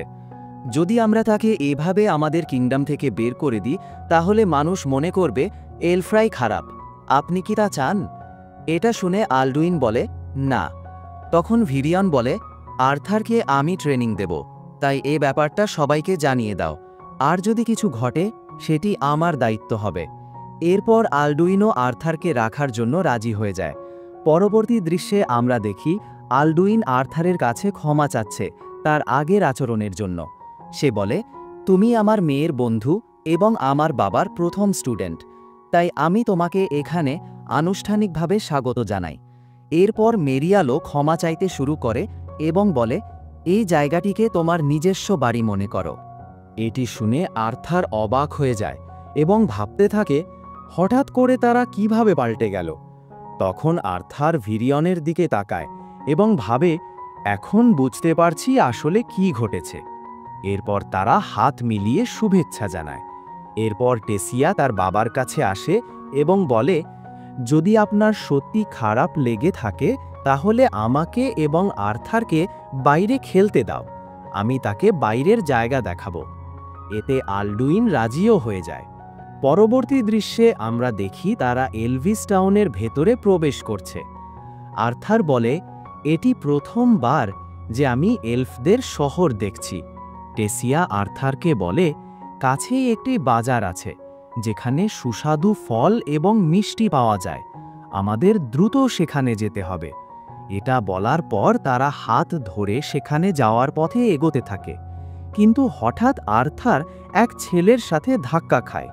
সেই ছেলে আর্থারকে দেখে বলে, তোমাকে স্পর্শ করার পর আমার ওপর মানুষের ময়লা লেগে গেছে। সে আর্থারকে বলে, যদিও ভিরিয়ন তোমাকে পছন্দ করে, কিন্তু এই জায়গা তোমার মতো মানুষের জন্য না। সেখানে আরও বাচ্চারা ছিল, যারা আর্থারকে বলে, হ্যাঁ সে ঠিক বলছে, আর্থার তুমি একটা বানর। এটা শুনে আর্থার ভাবতে থাকে, আরে আমি কি করলাম? সেই সময় টেসিয়া আর্থারকে বলে, এই মানুষদের ওপর খেয়াল করো না, চলো এগিয়ে যাই। তারা সেখান থেকে যাওয়ার চেষ্টা করে, কিন্তু তখন টেসিয়াকে দেখে ওই ছেলে বলে, যদি আপনি এই মানুষের সঙ্গে থাকেন তাহলে আপনার রেপুটেশন নষ্ট হবে, তাই আমি আপনাকে নিয়ে যাচ্ছি। আমার নাম ফেরিদ ইফসার। টেসিয়া বলে, না আমি তোমার সঙ্গে যাচ্ছি না। ঠিক তখন আর্থারের একটি আইডিয়া আসে। আর্থার বলে, তুমি কি ফেরিদ, ফেরিদ ইফসোরা? এটি শুনে ফেরিদ রেগে যায় এবং বলে, আমার নাম ফেরিদ ইফসার। আর্থার ক্ষমা চায় এবং মজা করে বলে, আমি জানতাম না যে আপনি এত বড় জিনিয়াস, আমি ভবিষ্যতে সতর্ক থাকব। এরপর তারা সেখান থেকে এগোতে থাকে। কিন্তু ফেরিদ তাকে থামায় এবং আর্থারের দিকে তাকিয়ে বলে, তুমি আমাকে অপমান করছিলে, তাই না? আর্থার তখন ভাবে, আমি মনে করেছিলাম ফেরিদ বোকা, কিন্তু মনে হচ্ছে তা নয়।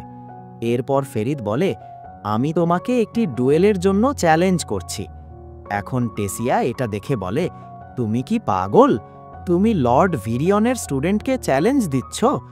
ফেরিদ বলে, মাফ করো, কিন্তু আমার বাবা মা আমাকে শিখিয়েছে কারো অপমান সহ্য করতে নেই। আমি এই মানুষকে তার জায়গা দেখাবো। ঠিক তখন আর্থার লক্ষ্য করে যে অনেকেই এখানে এসে এই ফাইটটি দেখার জন্য অপেক্ষা করছে। অনিচ্ছা সত্ত্বেও এখন আর্থারের এই ডুয়েল অ্যাকসেপ্ট করতে হয়। এরপর তাদের লড়াই শুরু হয়।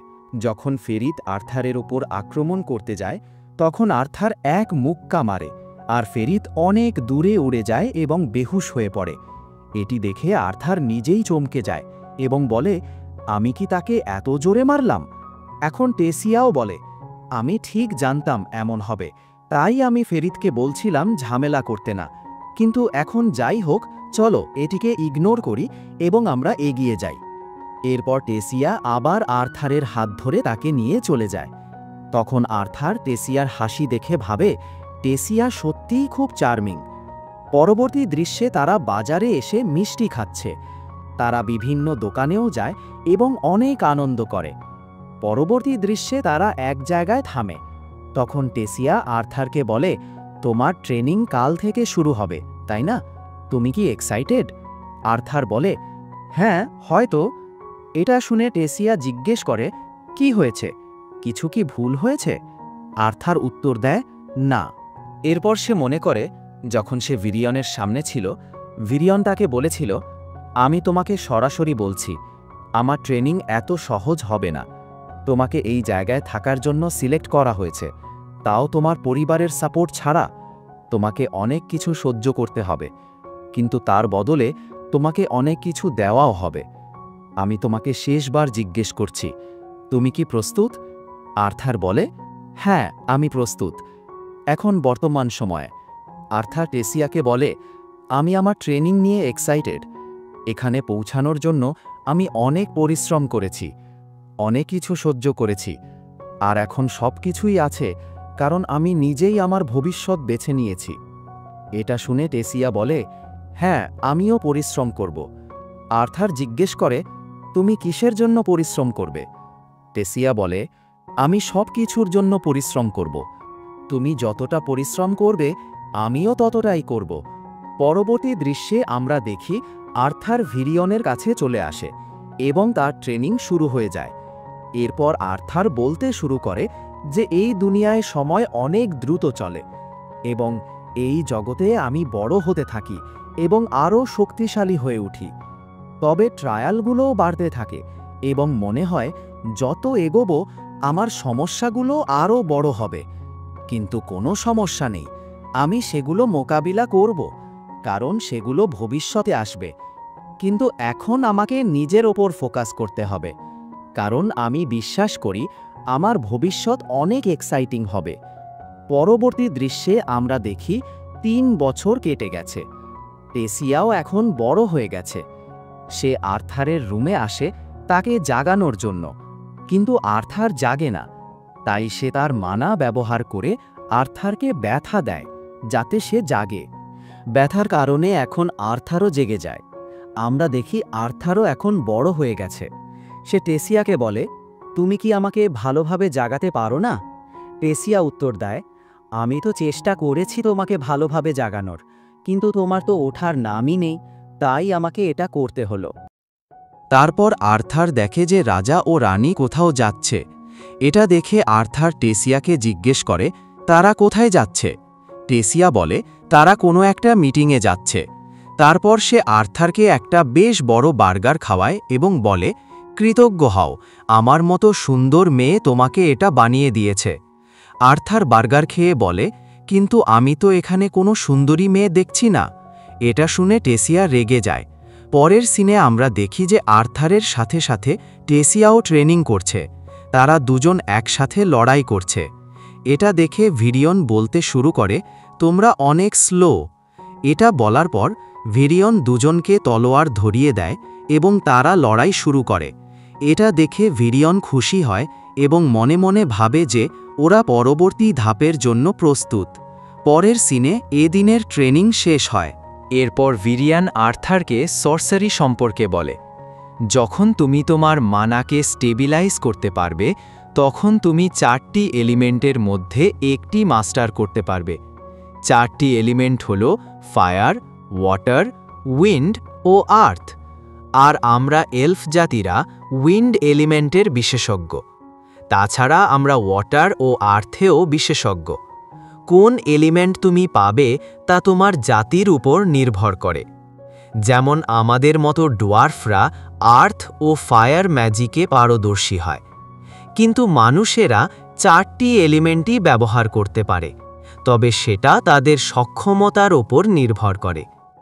বেশিরভাগ মানুষ কেবল একটি এলিমেন্টই ব্যবহার করতে পারে, তবে বিরল ক্ষেত্রে একটি মানুষ সবগুলো এলিমেন্ট ব্যবহার করতে পারে, কিন্তু সেটা খুবই দুর্লভ হয়ে থাকে। এরপর টেসিয়া ভিরিয়নকে প্রশ্ন করে, আর্থার কেন আমার সঙ্গে সর্সারি ট্রেনিং করছে না? তখন ভিরিয়ন বলে, এর কারণ হচ্ছে আর্থারের দুর্বলতা। আর্থার, তোমার মানা কোরের ভেতরে একটা বিস্ট উইল আছে এবং সেটা খুবই শক্তিশালী। সেই বিস্ট উইলটাই তোমার শরীরে থাকা মানা কোরের ব্যালেন্স খারাপ করছে, আর এর কারণেই তোমার ব্যথা হয়। এটা শোনার পর আর্থার ভাবতে শুরু করে যে এই বিস্ট উইল হয়তো সিলভিয়ারই হবে। তখন ভিরিয়ন বলে, আমাদের প্রথম ধাপ হল তোমার শরীরকে তোমার মানার সঙ্গে অভ্যস্ত করে তোলা।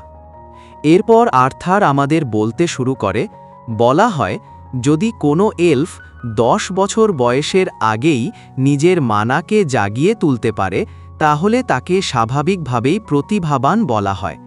কিন্তু টেসিয়ার মানা মাত্র 9 বছর বয়সেই জেগে উঠেছিল। তখন থেকেই সে আমার সঙ্গে লড়াই শিখছে। তারা দুজনে আবার ট্রেনিং করতে শুরু করে। এটা দেখে ভিরিয়ন বলে, তোমার মধ্যে এখনও শক্তি বাকি আছে। তাহলে একটা কাজ করা যাক, আমরা তোমার ভেতরে থাকা বিস্ট উইল একবার জাগাই। যদি সব ঠিকঠাক হয় তাহলে আজকের পর তোমার শরীরে আর কোনো ব্যথা থাকবে না। তুমি একজন সত্যিকারের বিস্ট টেমার হয়ে উঠবে। আর্থার বলে, ঠিক আছে। এরপর ভিরিয়ান আর্থারের মানা কোর অ্যাক্টিভেট করতে শুরু করে। আর্থারের মানা কোর অ্যাক্টিভেট হয়ে যায়। এর পরপরই আর্থার নিজের উপর নিয়ন্ত্রণ হারিয়ে ফেলে। তার শরীর থেকে প্রচণ্ড শক্তি বেরোতে থাকে, যার কারণে টেসিয়া ও ভিরিয়ান অনেক দূর ছিটকে পড়ে। কিছুক্ষণ পরে আর্থার নিজেকে সামলে নেয়, কিন্তু হুঁশে আসার সঙ্গেই আবার অজ্ঞান হয়ে যায়। এই দৃশ্য দেখে ভিরিয়ান বেশ অবাক হয়ে যায়। পরের সিনে আর্থার জেগে ওঠে তার রুমে এবং ভিরিয়ান তার পাশে বসেছিল। তখন ভিরিয়ন আর্থারকে জিজ্ঞেস করে, তুমি কি জানো তোমার শরীরে থাকা বিস্ট উইল কার? তখন আর্থার বলে, আমার মধ্যে যে বিস্ট উইল আছে সেটা একটা ড্র্যাগনের। এটা শুনে ভিরিয়ান অবাক হয়ে বলে, বিশ্বাস করা কঠিন, কিন্তু যা কিছু দেখেছি তাতে মনে হচ্ছে তুমি সত্যি বলছো। আর এই বিষয়টা কাউকে জানিও না, কারণ যদি লোকেরা জানতে পারে যে তোমার মধ্যে এই শক্তি আছে তাহলে তোমার ওপর অনেক আনওয়ান্টেড অ্যাটেনশন পড়বে। এখন আর্থারও এর জন্য সম্মতি জানায়। এরপর ভিরিয়ান বলে, 4 মাস পর তুমি এখান থেকে চলে যাবে। এটা শুনে আর্থার অবাক হয়ে যায় এবং বলে, আমি তো ভেবেছিলাম আমার হাতে এখনও 2 বছর আছে। এটা শুনে ভিরিয়ান বলে, 3টি রাজ্য এখন একটি কালচারাল এক্সচেঞ্জ প্রোগ্রাম করছে, যেখানে 3 রাজ্যের তরুণ যোদ্ধারা একসাথে দেখা করবে। এই কারণেই জাইরাস সিটির গেট খোলা হবে।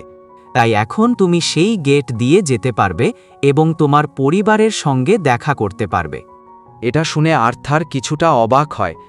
ভিরিয়ন এটা দেখে বলে, তুমি কি খুশি নও যে অবশেষে তোমার পরিবারের সঙ্গে দেখা করতে পারবে?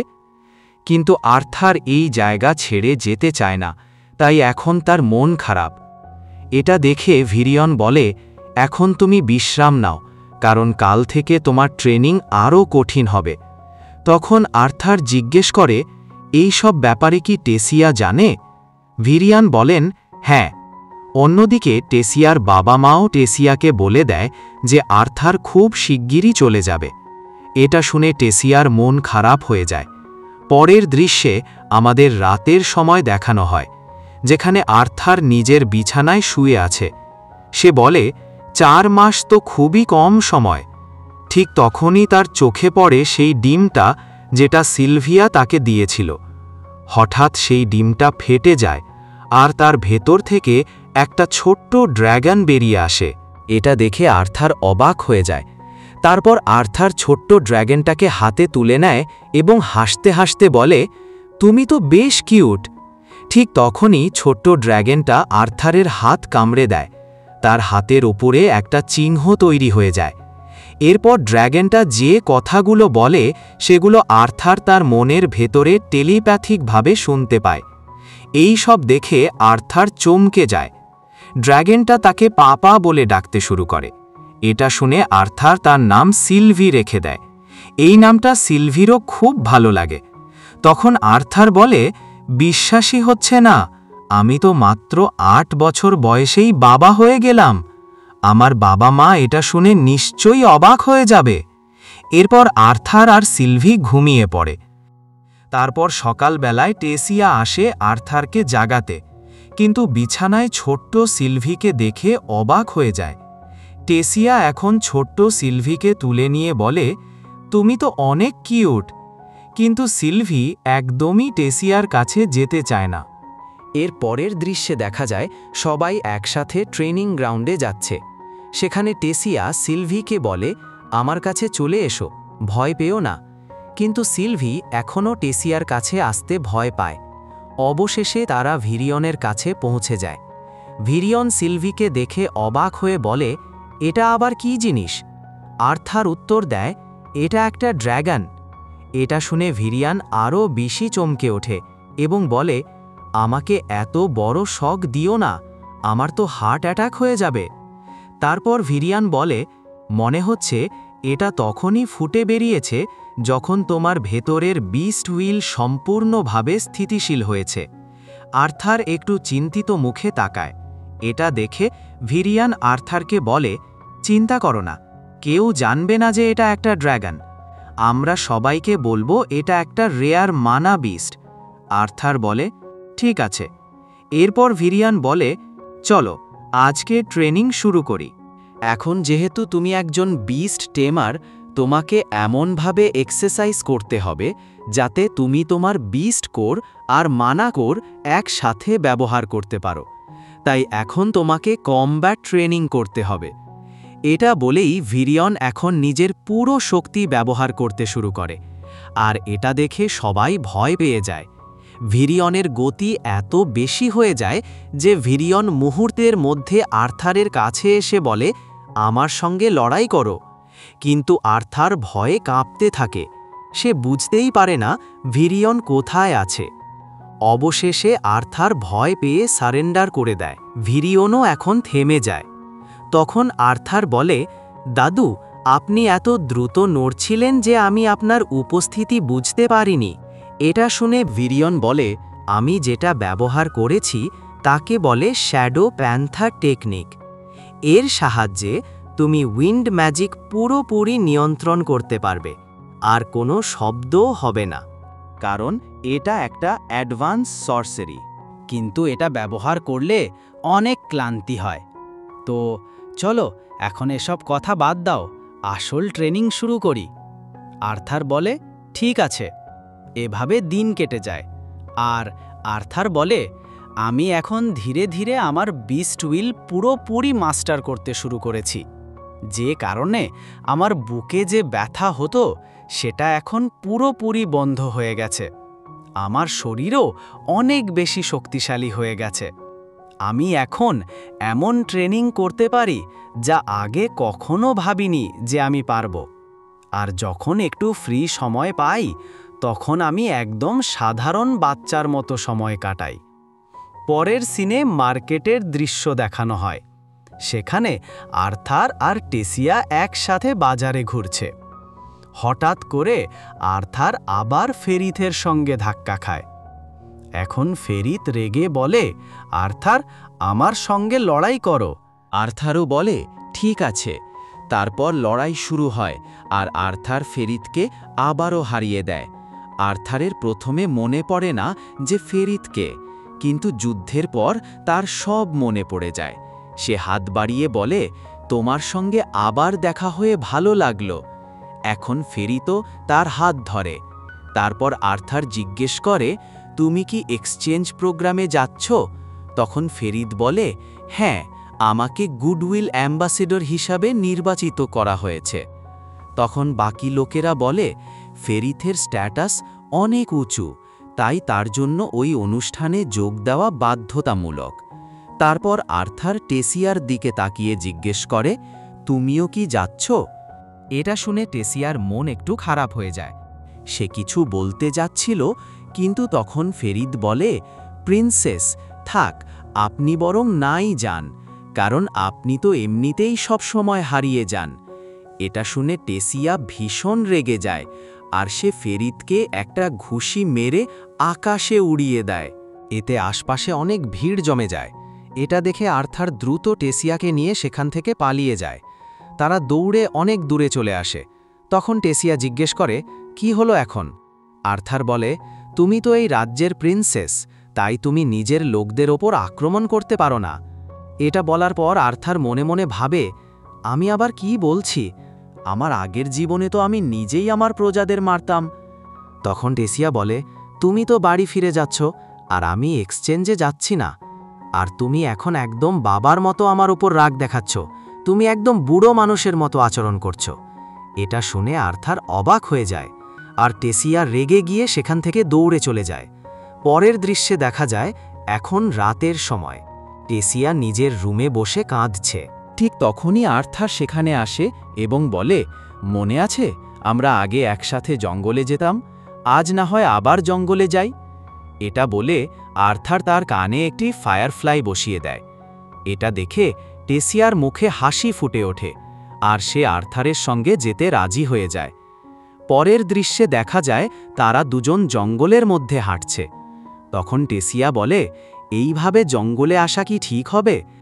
আর্থার বলে, কোনো সমস্যা নেই, আমি তোমাকে সামলে নেব। তারপর আর্থার টেসিয়াকে সেই প্রাণীগুলোর কাছে নিয়ে যায় যাদের তারা একসময় বাঁচিয়েছিল। ওদের দেখে টেসিয়া খুশি হয়। তারপর তারা বাইরে ক্যাম্পিং করতে বসে। তখন টেসিয়া জিজ্ঞেস করে, মানুষদের রাজ্য কেমন হয়? আর্থার বলে, আমি কখনো সেখানে যাইনি, তাই আমি জানি না। টেসিয়া বলে, তাহলে তুমি এখানেই থেকে যেতে পারো না? আর্থার কিছু বলতে যাচ্ছিল, কিন্তু তখন সে দেখে টেসিয়া ইতিমধ্যেই ঘুমিয়ে পড়েছে, তাই সে চুপ করে যায়। পরের দৃশ্যে দেখা যায়, আজ আর্থারের চলে যাওয়ার দিন। সে নিজের সব জিনিসপত্র গুছিয়ে নিচ্ছে। তখন ভিরিয়ন আর্থারকে একটি কম্পাস উপহার দেয় এবং বলে, এই কম্পাসের উপরে আমাদের পরিবারের সিল আছে, আর তুমি যখনই ফিরে আসতে চাও এটা ব্যবহার করে চলে এসো। আর্থার বলে, ঠিক আছে দাদু। তারপর আর্থার জিজ্ঞেস করে, টেসিয়া কোথায়? কিন্তু টেসিয়ার বাবা মা কিছুই বলতে পারেন না। এটা দেখে আর্থার বুঝে যায় টেসিয়া তাকে বিদায় জানাতে আসবে না। তার পরের দৃশ্যে দেখা যায় গেট খোলা হয়েছে, আর আর্থার সহ আরও 3 জন বাচ্চা পথ দিয়ে বাইরে যাচ্ছে। আর্থার এখন চলে যাওয়ার জন্য প্রস্তুত ছিল, কিন্তু ঠিক তখনই টেসিয়া সেখানে এসে পড়ে। টেসিয়া কাঁদতে কাঁদতে দৌড়ে আর্থারের দিকে আসে, তবে দৌড়ে আসার সময় সে নিচে পড়ে যায়। এটা দেখে আর্থার দৌড়ে তার কাছে গিয়ে তাকে উঠিয়ে নেয়। টেসিয়া উঠে আর্থারকে বলে, ভালোভাবে খেয়েও, একা কোথাও ঘুরতে যেও না, আর নিজের যত্ন নিও। আর্থার বলে, ঠিক আছে। এরপর সে টেসিয়াকে জড়িয়ে ধরে এবং বলে, আমি তোমাকে খুব মিস করব। এটা শুনে টেসিয়ার চোখে জল চলে আসে। সেও বলে, আমিও তোমাকে খুব মিস করব। এর পরের দৃশ্যে দেখা যায় আর্থার শহরে পৌঁছে গেছে। অন্য বাচ্চারা তো তাদের পথে চলে যায়, আর আর্থারও নিজের বাবা মায়ের বাড়ির দিকে হাঁটতে থাকে। সে বলে, এই হলো ফ্লাইং সিটি অফ জাইরাস। আমি অবশেষে আমার বাবা মায়ের সঙ্গে দেখা করব। সে বাড়ির দরজায় গিয়ে নক করে। তখন দরজা খুলে দেয় একটি ছোট মেয়ে। তারপর আর্থারের বাবা মাও বাইরে আসে। আর এখন এর নেক্সট এপিসোড দেখার জন্য তাড়াতাড়ি এই চ্যানেলকে সাবস্ক্রাইব করে তার পাশে থাকা বেল আইকন ক্লিক করে অল নোটিফিকেশন সিলেক্ট করে দিন, যাতে এর নেক্সট এপিসোড আপলোড দেওয়ার সাথে সাথে আপনাদের কাছে নোটিফিকেশন চলে যায়। তো টেক কেয়ার অ্যান্ড আল্লাহ হাফেজ গাইজ।